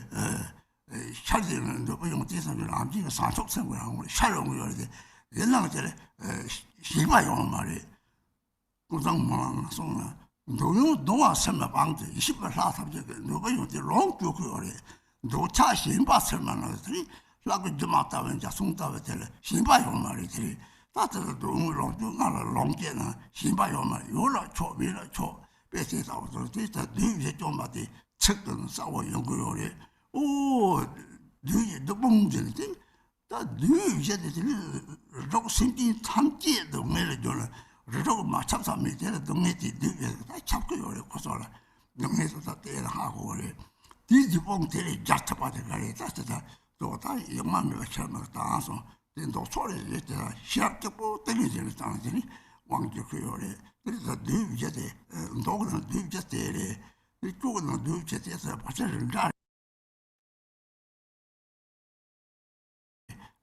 제발 돌아 뒤집어대 동네를 걸어봐 동네 매버대와 전부 동남 제시면 선남화다 남한 동네 매버다 차안 거래 이 대결을 되는 바로 열린 남들 남아나 이제 동네 탐정 혼대 이해도 해야 돼 마시 호라 동네 요래 야 답이 출력되는 동네 요래 엄마 초다 최소성 이래도 무슨 그래 제 마시는들이 답이 출력되는 데를 동네 몽보 요래 되나 대답지 시제니 엄마 초다 최소 탐지를 좋아 동네 탐지를 좋아 송들이 저래더니 아빠고 열린 남자 돈을 주고 돌이 참 좋은 거요래 이제 뉴비지 rollote다 퍼변어서 송한테 들랑 서서 딱게 땅 문을 좋다고도 없이 좋다고 만족상 세군 양이다 나 렌지 사람들은 렌지를 다 뒷바차를 차장 원법 공동에 바도리 뒷바차를 사용을 하지 다들하고 자동도 남상 진이들 남서 세면 샤로는 진이들 자동도 되다 설치함에 파샤함에 자동 남파다고 되더니 차장동이랑 매화대 하고 저고요 처음에는 들이대대 동네지다 답이 되는 애들이 깨시매가 동도나 송 해서 하고는 무슨들이 남바나 버를 빠지 무슨들이 동네 jor을 때우는 어때래 때문에 삼으시니 라는 게 맞아야 요래 양탕형도 쌍록동 책대 동남법 동대 생각하는 양민기는 그래 마두기 열에 문이 열에 작성도 없어 이 하고 특별히 대지에서 다른 데는 참지하는 이 한테는 그 뭐는 많은 거래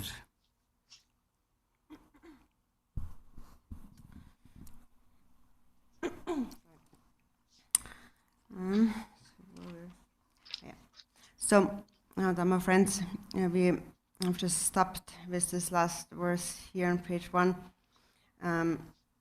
So the overcoming of the hordes of Mara are defeated, and so in the eyes of wisdom. So now, in the sutra path, then mainly we practice. Was I starting the next one already? Kind of like jumped to the next and then went back. So first it says, in your body, the victorious ones of the 3 times of all the 10 directions appear together with their offspring and so on. And so in the sutra path, there were different divisions of the Shravakas and Bodhisattvas and so on. And mainly in this path, the emphasis is on the meditation practice, developing states of samadhi. And then there are different divisions of practitioners. There's even Tirthikas, which are not the non-Buddhist philosophers and so on. And also there are many different levels, different kinds of samadhi that can be cultivated. But so here, we are in the tantric path, the 7 branches according to the tantric path. So now we're going back to the previous one about the hordes of Mara. So actually, the 4 Maras are explained very clearly in the Vajrakilaya practice, in the lineage supplication that many of you are practicing. The first of the Maras is, and that's according to the sutra system, the first Mara is the Mara of the aggregates. And in the lineage supplication of the Kilaya text, it says, when the Mara of the aggregates is defeated when the body of complete maturation is liberated into the form of the deity. So in our lifetimes, we strive towards happiness. Even an insect, like an ant, for example, strives to survive, to find food and so on. And in doing so, they experience a lot of suffering. hunger and thirst and heat and cold and so on. And even if they find some happiness, it always is bound to effort. So that is the nature of happiness in samsaric existence. We only get it if we make an effort. It is effortful happiness. And so that is related to the Mara of the aggregate, which is the body, the Mara of the body. So with the body, we strive, we make effort, and in doing so, we accumulate much negative karma with attachment, aversion, and ignorance. Even though we strive after an experience of happiness and bliss.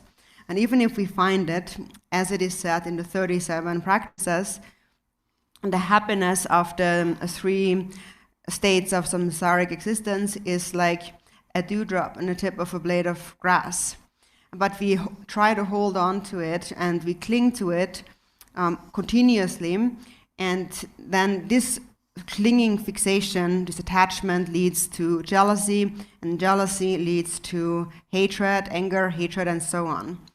And actually, that then again steals our happiness in this life, and certainly for future lifetimes. So the happiness of the 3 realms is just like a dewdrop on the tip of a blade of grass. And so of the Maras in the Kilaya practice, it says the Mara, the demon of the aggregates, having one defeats the demon of the aggregates by maturing the body of complete ripening, of maturation, this karmic body, into the form of the deity.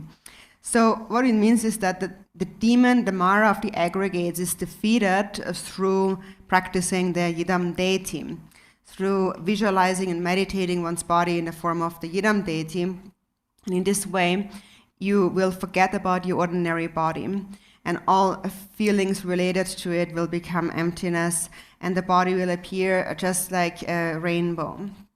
So from that perspective, once that is accomplished, you have no more need for any samsaric or ordinary bliss. So this is how the Mara of the aggregates is defeated, through deity practice. And then second is the Mara of the afflictions. So the Mara of the afflictions, according to the lineage supplication, is defeated by sealing with the mudra of bliss and emptiness. And so bliss and emptiness is the transformation of the afflictive emotion of attachment. So each afflictive emotion, when it is sealed with primordial wisdom, then with the seal of primordial wisdom, it transforms into its pure nature. So attachment or desire becomes bliss emptiness, or hatred becomes clarity emptiness. The 5 afflictive emotions become the 5 wisdoms. So all the coarse and the subtle afflictive emotions are transformed into primordial wisdom. And for example, through the practice of the channels, winds, and drops. Actually, according to this practice, it is said that desire, attachment, is the most difficult to liberate affliction. And even if it arises, even we can eliminate it. It may arise. So it's really extremely difficult to liberate it, because it is a more subtle, blissful affliction. Milarepa had also said that how the afflictions are gradually liberated. He said that within bliss you find emptiness, and within emptiness clarity, and within clarity pure awareness, and then you see the nature of Mahamudra. So this is how it is explained according to the channels and winds practices. And so here, through the practice of deity and mantra, afflictive emotions are transformed into wisdom. So that's the Mara of afflictive emotions. Then the Mara of the Lord of Death. And the Mara of the Lord of Death is defeated through realizing deathlessness, the deathless nature of the mind, so according to that prayer. So death is something that everyone is afraid. There's no one who is not afraid of death. Even a small little animal is afraid of death. However, if one realizes that the mind actually cannot die, this is how one overcomes the fear of death. So the mind, the innate natural state of the mind, transcends birth and death.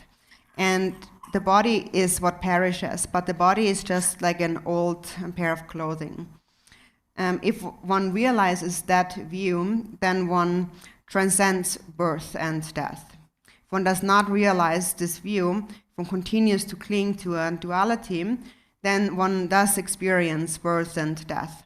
Then, for example, after one has died and one goes on to the bardo, in the bardo, one experiences one's previous death each and every week, once a week. Or, for example, there are some animals that seem to be animals, but that are actually born in like a certain kind of hell called the one-day hell, or like periphery hell, and so forth.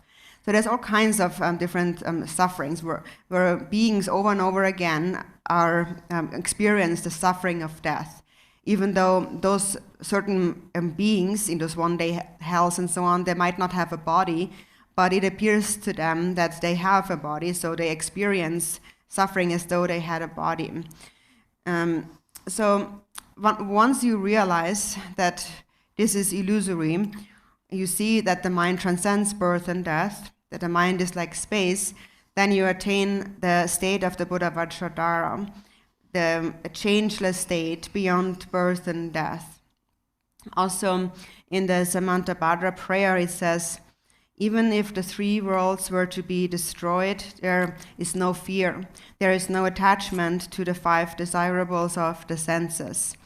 And then it says, so therefore, in self-arisen awareness, there is nothing there's nothing whatsoever to cling to, and so therefore one relaxes in the natural state of awareness. So awareness holds its own. So most of my disciples are familiar with the Samantabhadra prayer, and actually it's quite clear the way it is explained in that prayer.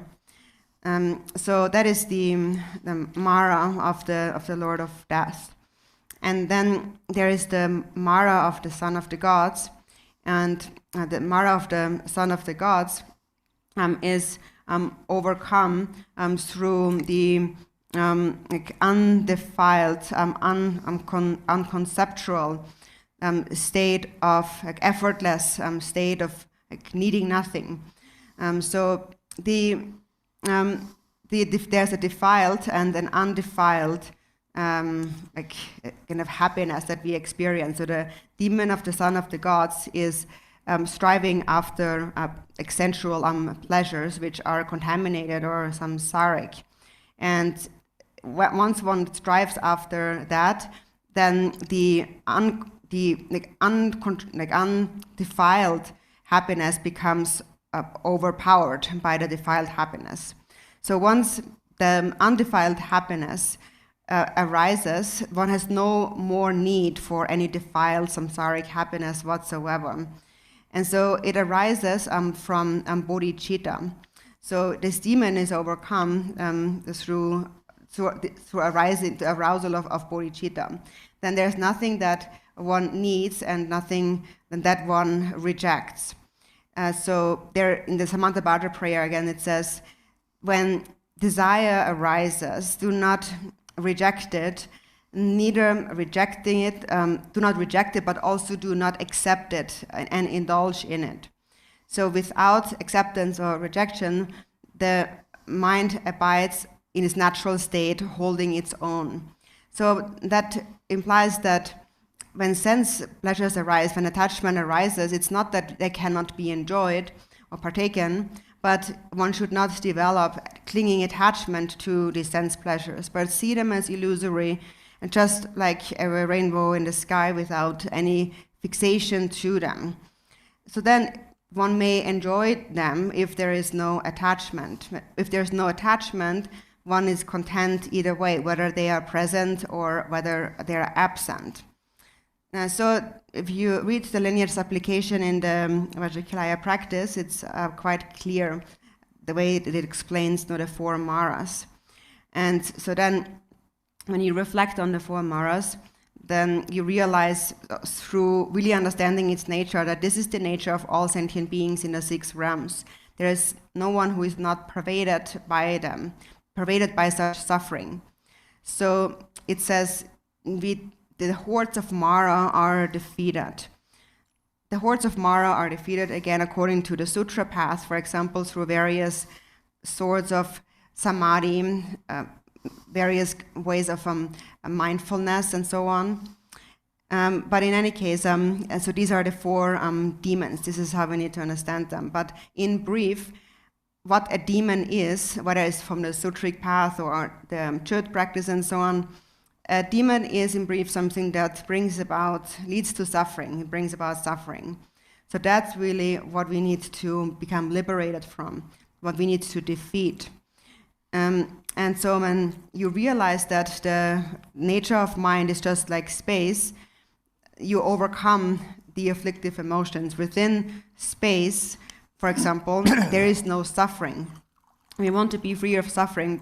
And when you realize that mind is like space, you can understand that within space there is no suffering. And then you become this victorious hero in the battle. You become this victorious hero when you become victorious over suffering, in the suffering of samsara and nirvana, meaning that if you do not know this point, you will create suffering in samsara, and in nirvana it means that even if you engage in dharma activity and dharma practice, if you do not understand this point, you will still suffer. So therefore one should understand this point. In the Chandresic practice also it speaks about the suffering, or liberating the suffering of the 6 classes of sentient beings in samsara. So to not be to not know that will lead to suffering, and knowing that one becomes a hero, victorious in battle. One attains the state of the Buddha Vajradhara.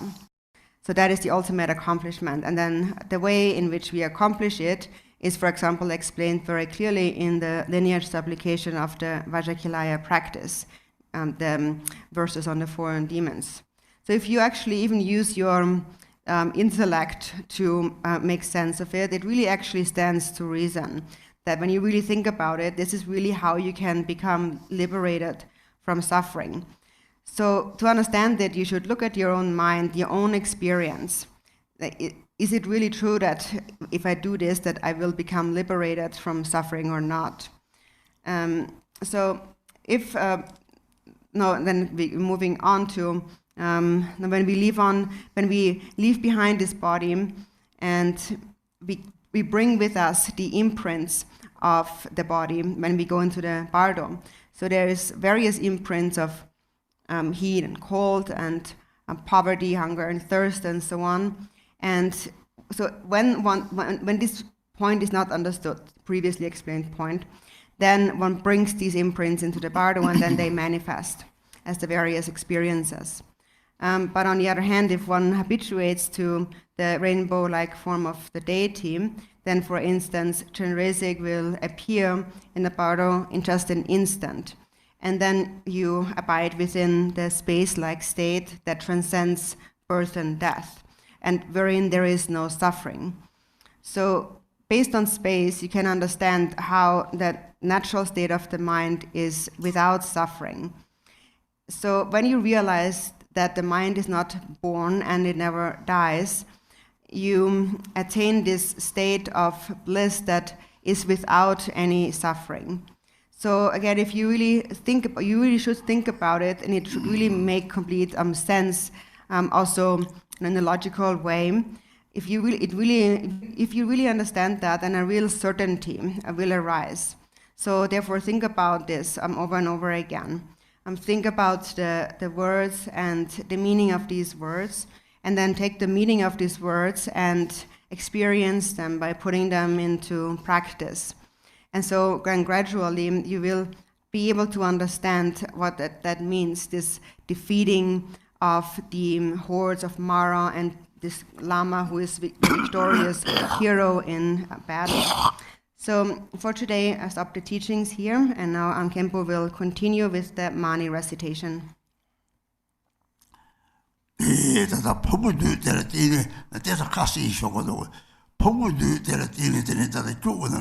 독재도 다 도미도 송리 대대 포고들 뛰는 포고들 나타다 등이 사용 절로 매봉 다 매게 듣기 단 담을 마초 먹이 다 농을 너떻게 독재들이 등이 되라들 오 등무지는 들래라고 말이지 독재들 송 이 독재들 속에 주의 강의 소리刚刚忘了按这个消除静音。刚刚继续讲这个金刚偈颂，一尽刹那意念救度尊，即灭烦恼。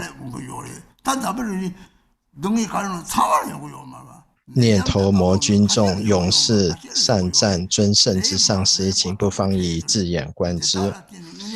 那么逆灭烦恼魔呢，我们讲的这个所谓的这个我们禅修三摩地的层次呢，不管是说外道也好，声闻圣也好，这个菩萨圣也好，当然他们禅修的禅定的程度是不一样的。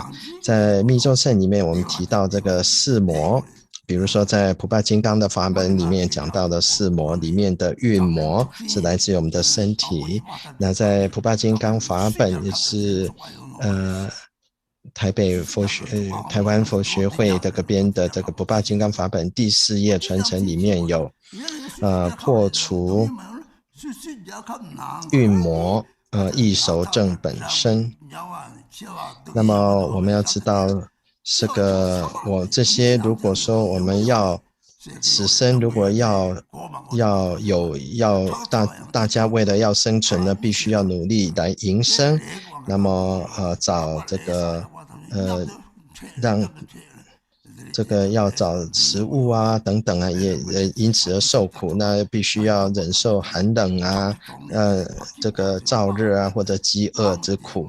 但虽然有一些快乐，但是也是个人的快乐也因个人的努力而来的。它并不是自然就有的，而且也不是永远的。那么在这个过程当中，常常就是无形中就增长了我们自己的这个贪嗔痴。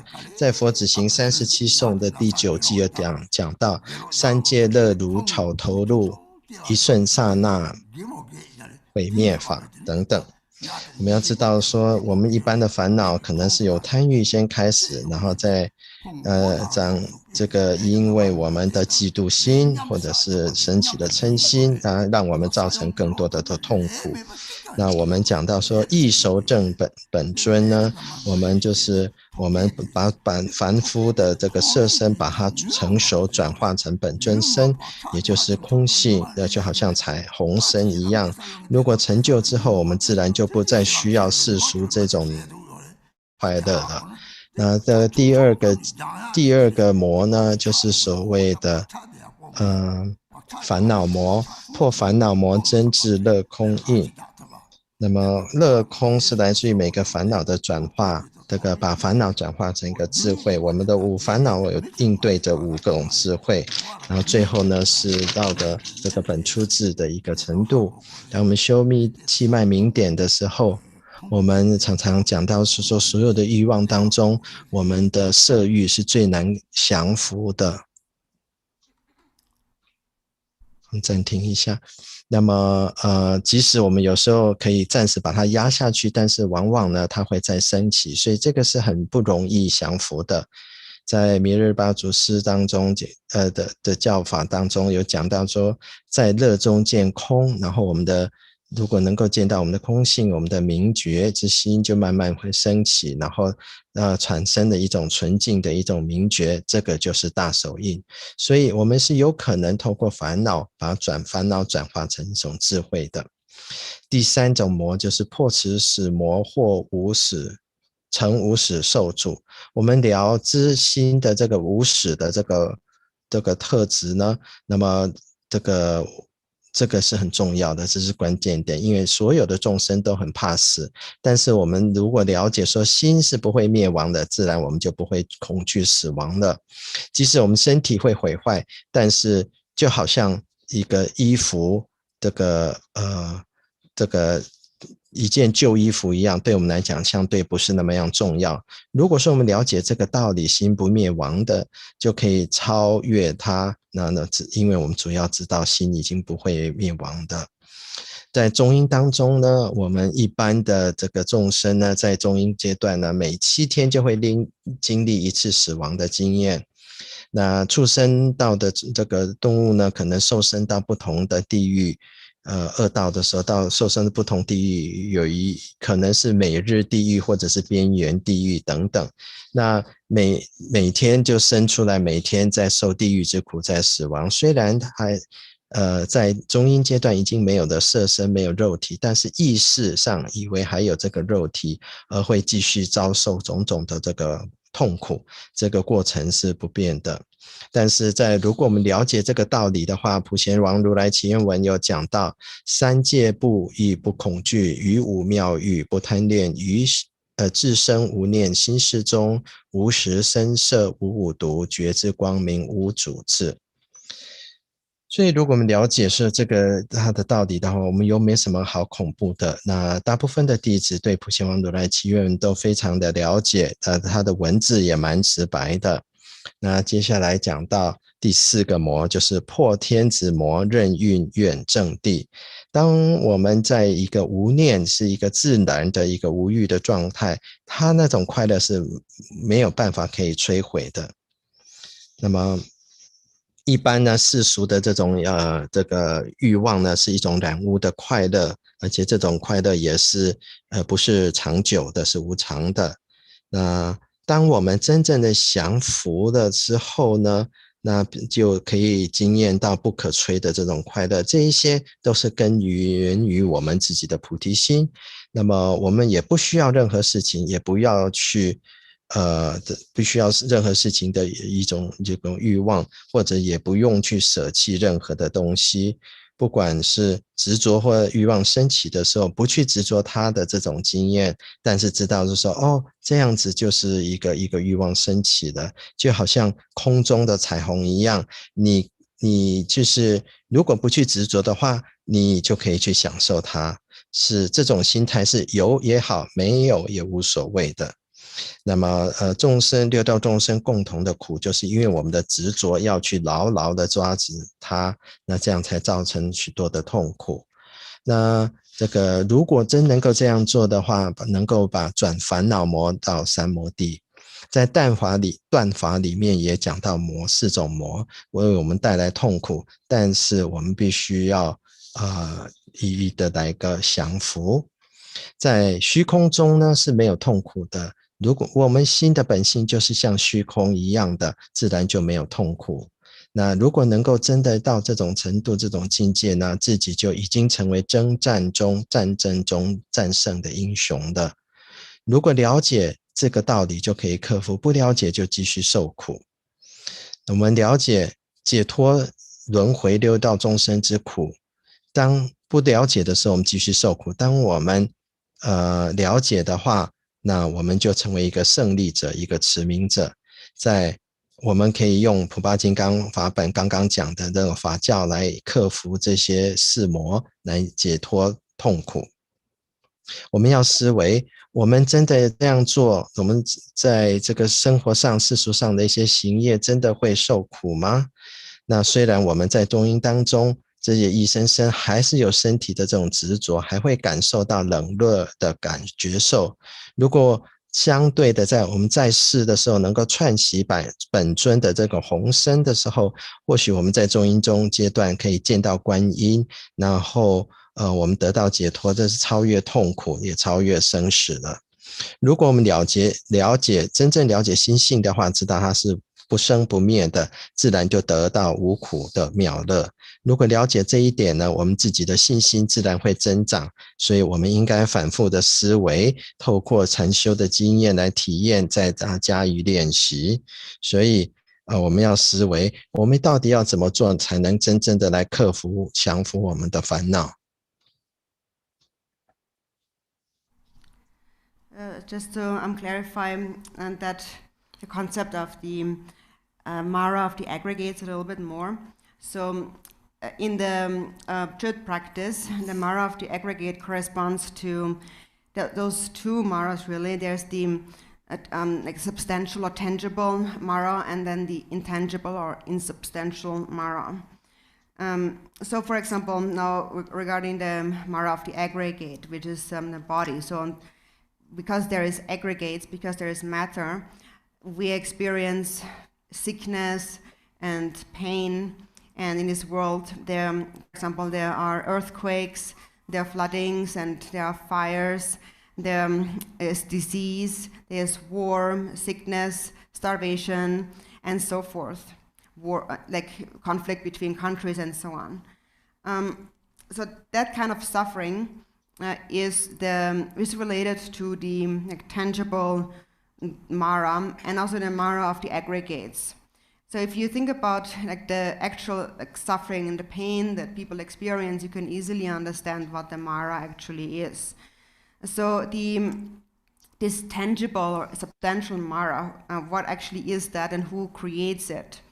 So for example, in any circumstance, there are some who suffer, and then there is others who do not suffer, who are not affected. So this being affected is the tangible or substantial Mara. The insubstantial Mara is within the mind. So the insubstantial Mara are the habitual imprints, the karmic imprints that we accumulate within the mind. And these karmic imprints will eventually mature and then manifest. So whoever possesses a certain imprint will experience the ripening of this imprint. So for example, there is a collective ripening as we see in this world during the pandemic. Collectively, people experience a lot of suffering. And yet, even though the majority collectively experiences the suffering of the disease, some are not affected by it at all. So some are affected and some are not affected. And that is because of karma. It is said that if karma is not created, then the result cannot be encountered. So if you view this from the perspective of karma, then you will really gain an understanding of the root of karma, the essence of karma. If you don't have the karma, you won't encounter it.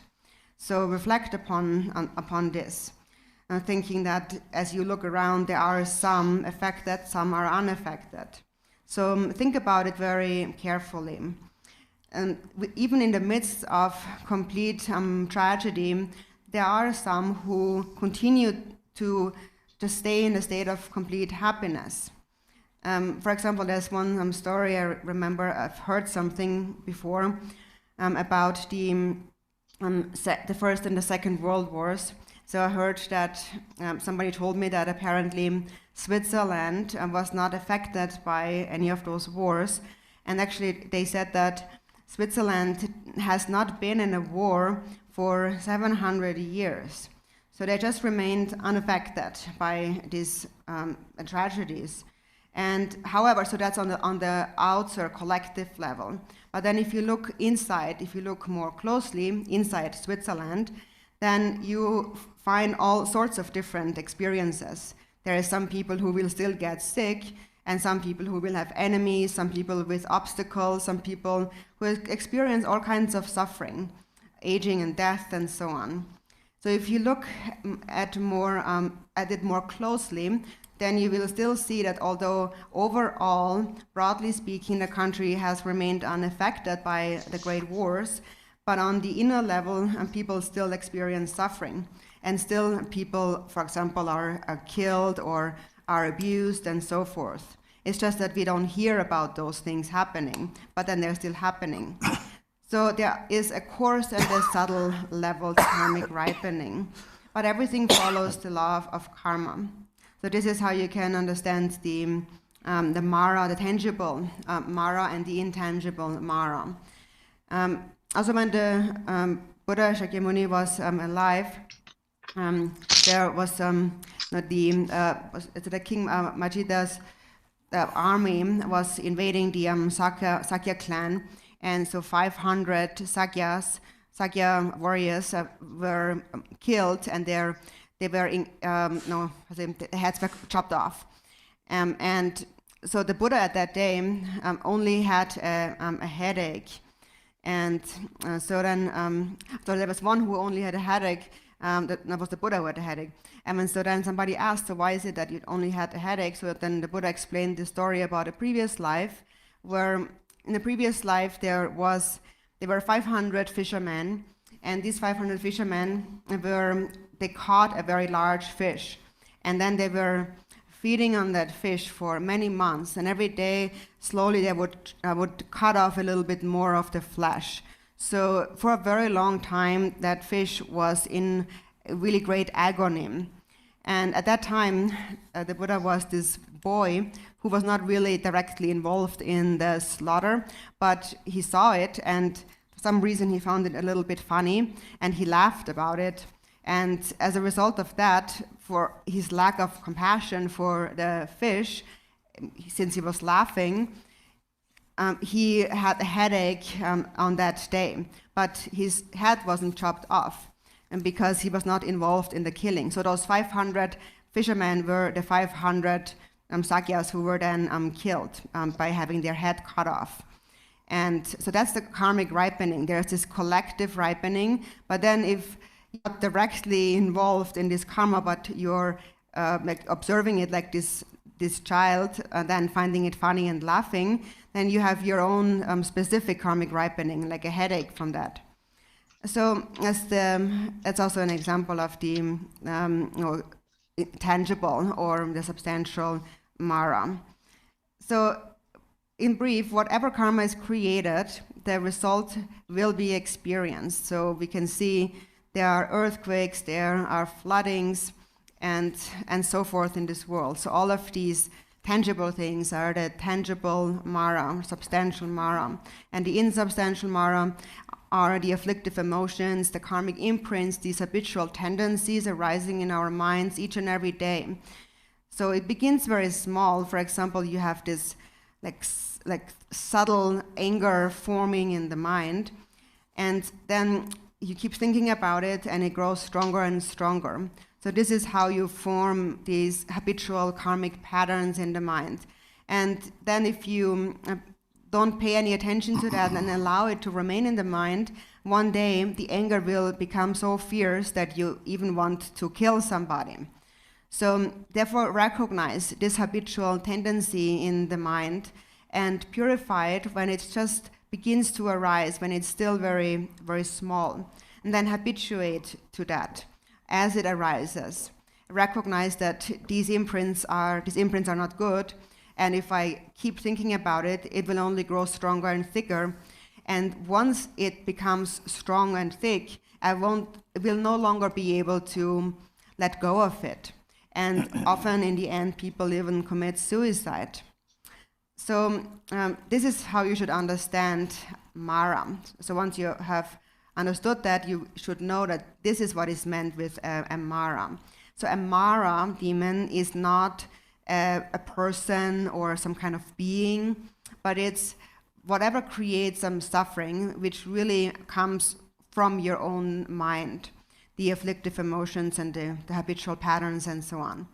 So this is the relation between the Mara of the aggregates. The Mara of the aggregates is directly related to those two Maras, the tangible and the intangible Maras.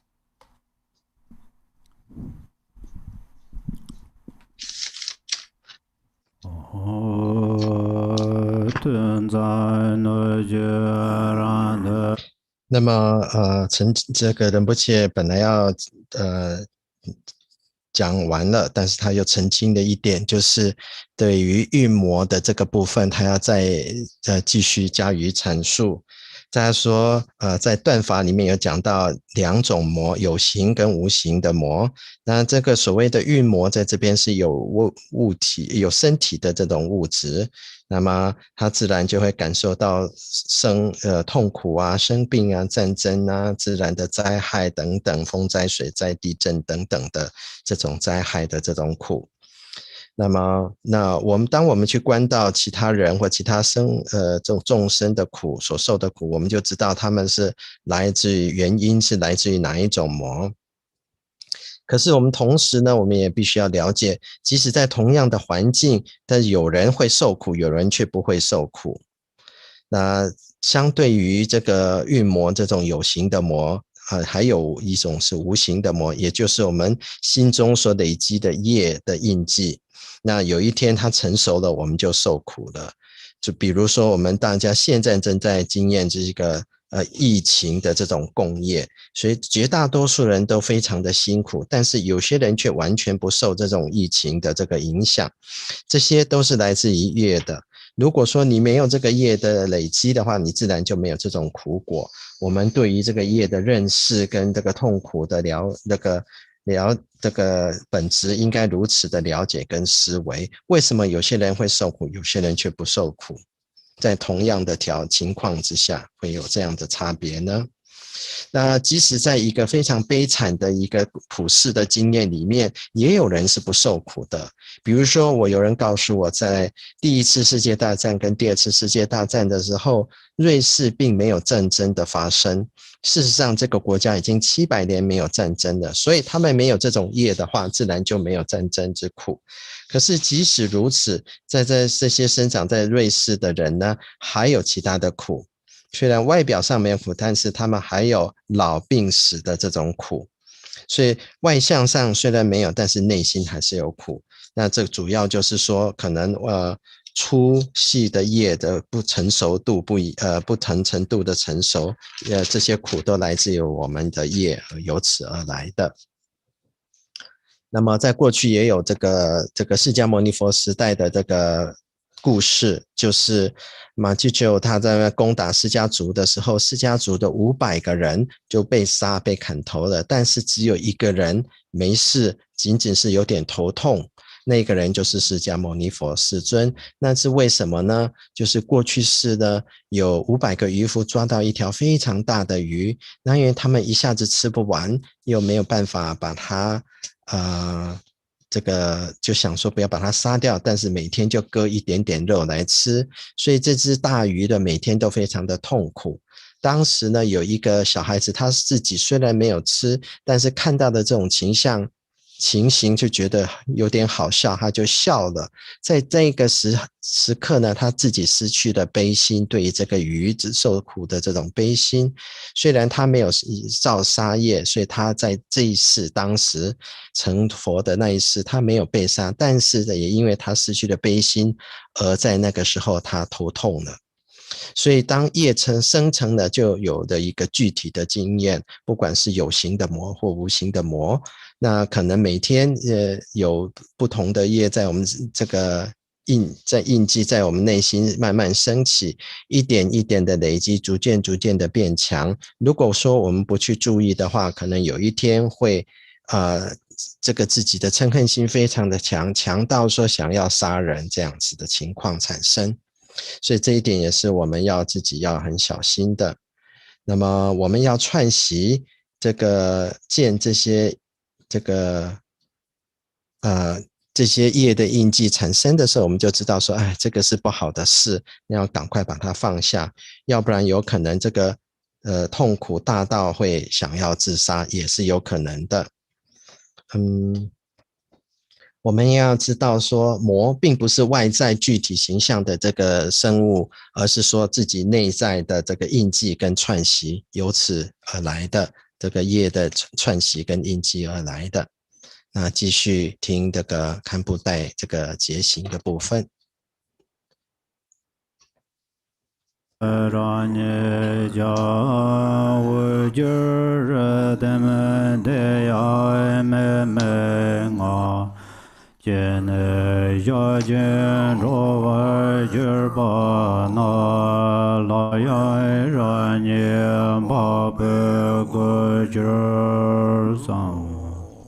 Page 7 of the sadhana.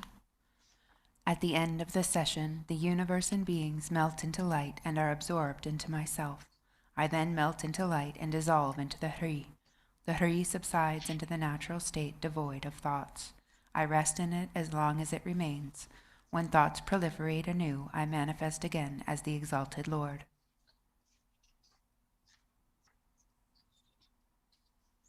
左肩观气情融于自身，自身发光融入续此一空，尽量安住静坐，若起念复佑之观，即为观音尊。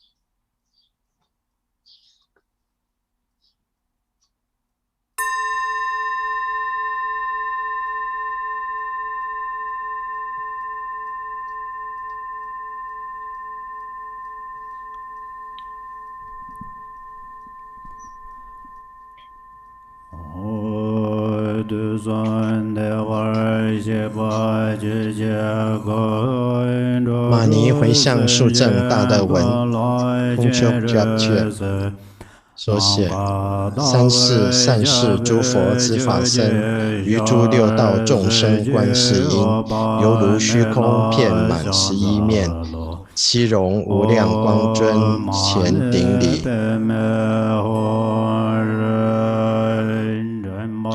无比导师能人释迦顶，十方圣者大海佛子具，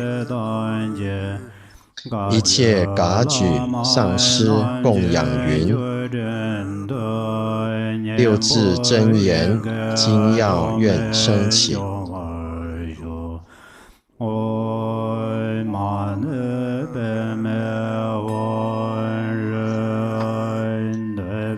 往昔诸佛圆满深密意，未来诸佛聚集之良语，现今一切诸事之平一，六字真言精要愿升起。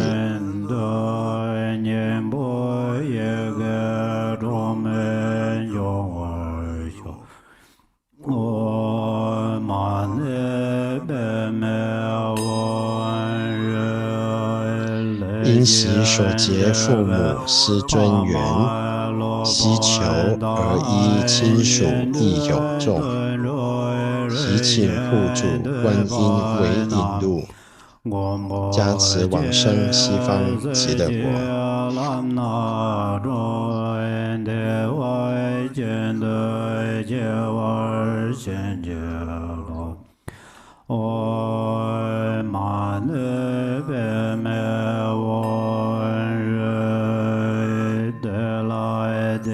因贪嗔痴三毒所生之，并邪敌恶所命魔不众，祈请护主观音为引路，加持往生西方极乐国。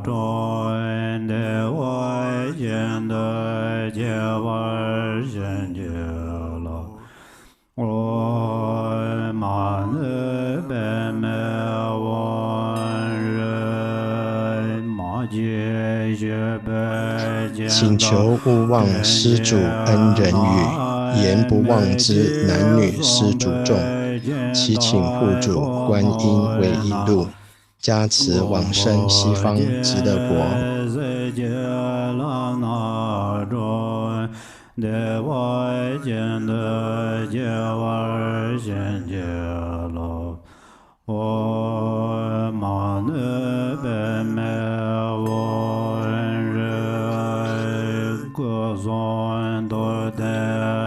身口意一上师生众财，平一赎身信斋诸有情，祈请护主观音为引路，加持往生西方极乐国。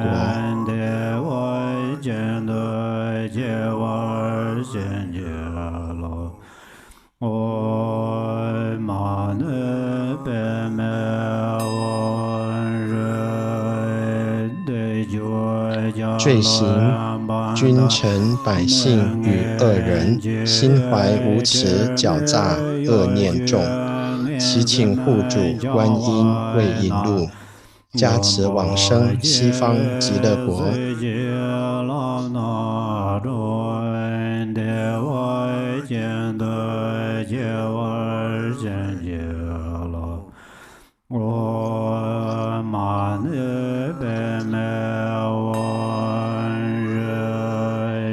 实不善语五种无间罪，作彼于吾进行诸有情，祈请护主观音为引路，加持往生西方极乐国。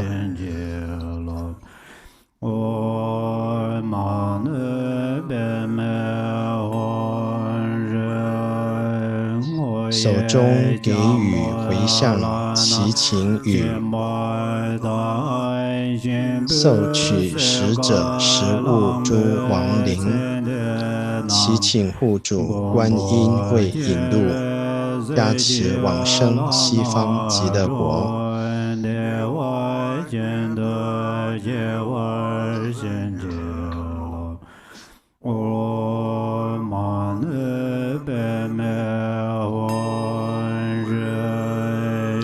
耳所闻语言所见之时，世间一切亡者尽无余，祈请护主观音为引路，加持往生西方极乐国。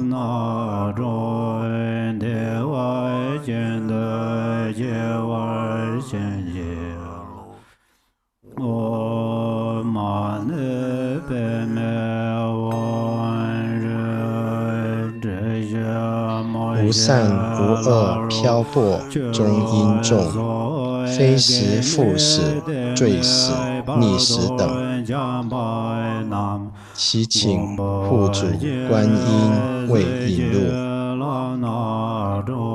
加持往生西方极乐国。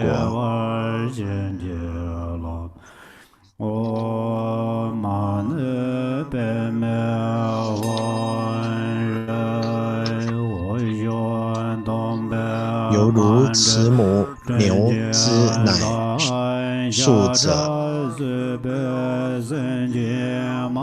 以及饮血食肉之有情，祈请护主观音为引路，加持往生西方极乐国。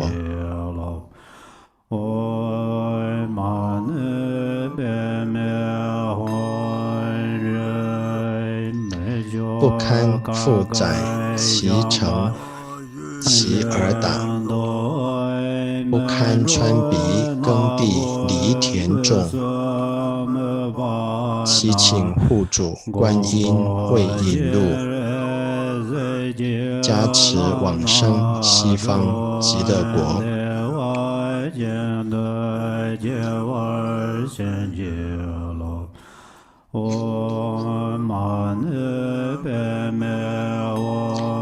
康藏山区阿里占卜州，如是三州小州日下众，祈请护主观音为引路，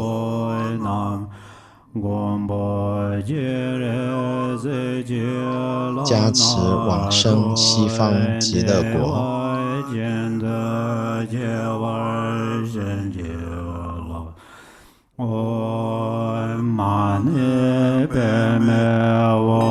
依止五大种而七习之，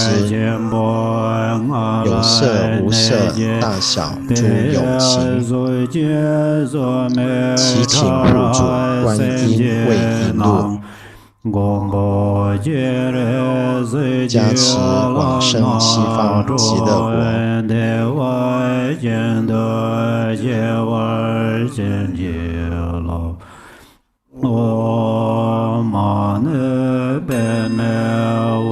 地狱恶鬼畜生阿修罗，天与人等三界有情众，祈请护主观音为引路，加持往生西方极乐国。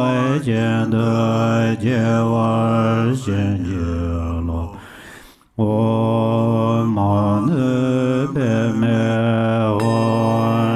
过十方无边地狱际，如是难以测之诸有情，祈请护主观音为引路，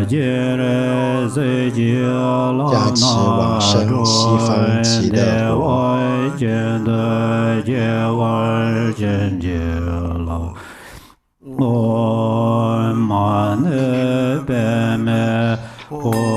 刚百字明。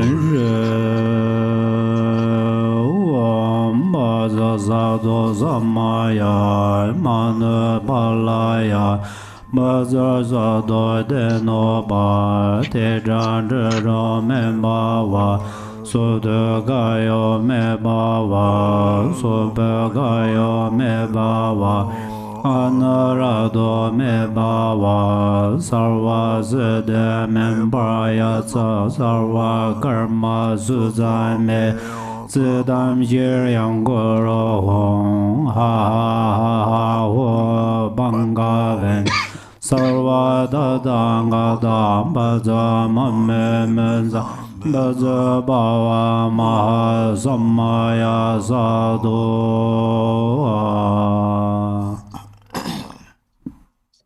红观音的法本的结行部分。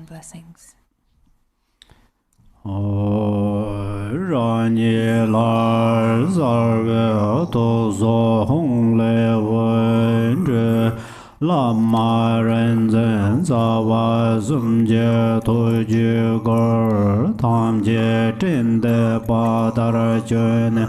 至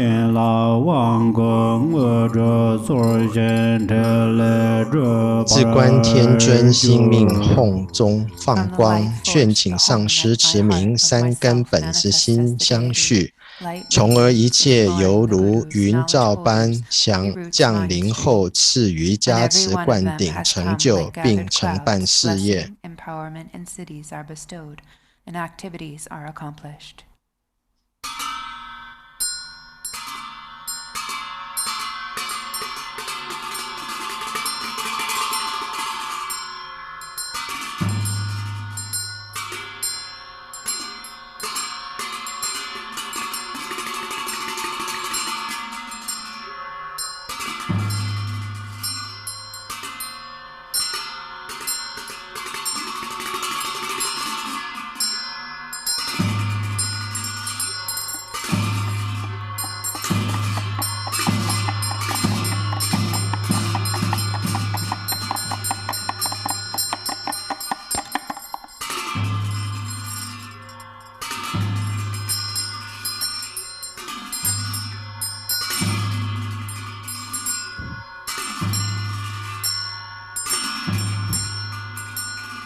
清净远离心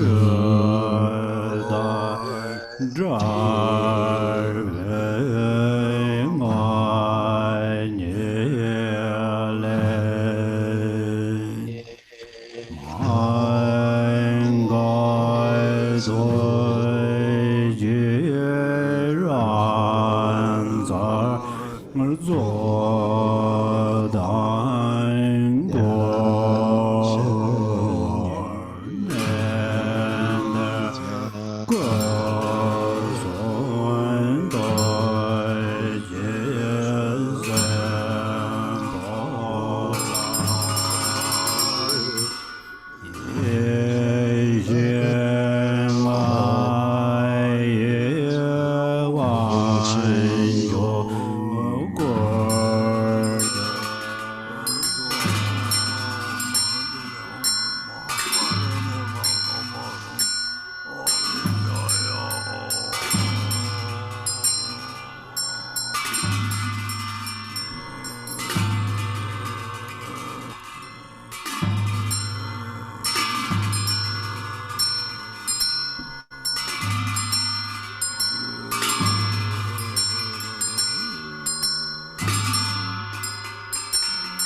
空虚清净远离细论体性中不灭大悲智力主集卷，降生语义加庇于此处，五智殊胜灌顶情次语。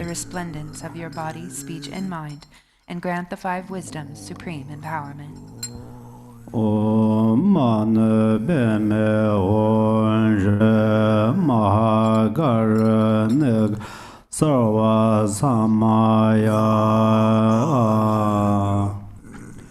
Om Mani Padme 谢谢各位法友坚持到现在，那尤其是亚洲的法友们辛苦了。明天呢，我们在这个时间，在加州的时间一早7点钟就有老堪谦，就是退休的堪谦，贡丘加称仁波切他会讲，也是吉田松公主师的轮回涅槃一体两面。那因为他的时间就是明天呢，跟噶千仁波切的时间有点冲突，所以既然我已经答应了要翻7点到10点了，我明天会翻，所以明天我会尽快的来这个回到等那个老堪谦的课告一段呢，我赶快回到 GBI 的这个玛尼法会。那如果有漏掉的部分，以后会再补起来，到频道上再补起来，大家可以再看。所以明天呢，原则上可能山上玛尼法会的中文直播的口译的直播呢，是会大概在10点10分左右开始，不便之处非常的抱歉。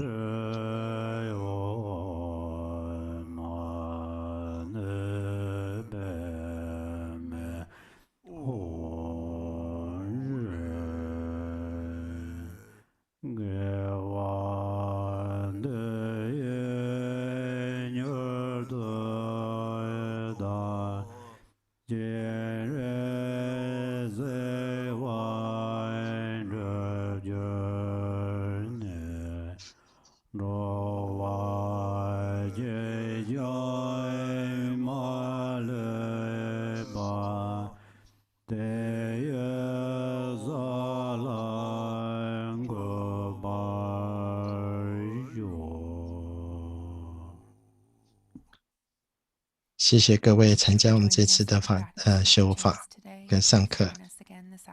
那今天下午3点继续开始。那如果说你在这个期间可能的话，尽量继续得记这个6字大明咒的次数，然后可以放到这个噶千佛学院的那个gacchen.net 的网站上，下面有一个火焰的那附近呢，也可以把你的咒词累积上去。谢谢。噶千仁波切的谢谢。祝福各位参加透过直播来参加法会的。祝福你们长寿，也不但长寿之外，也希望你们的禅修能够继续精进，继续成熟，继续进步。明天早上加州7点钟开始转播老堪谦的课程，然后大概10点10分我们再来转播仁波切在山上的玛尼法会。谢谢各位。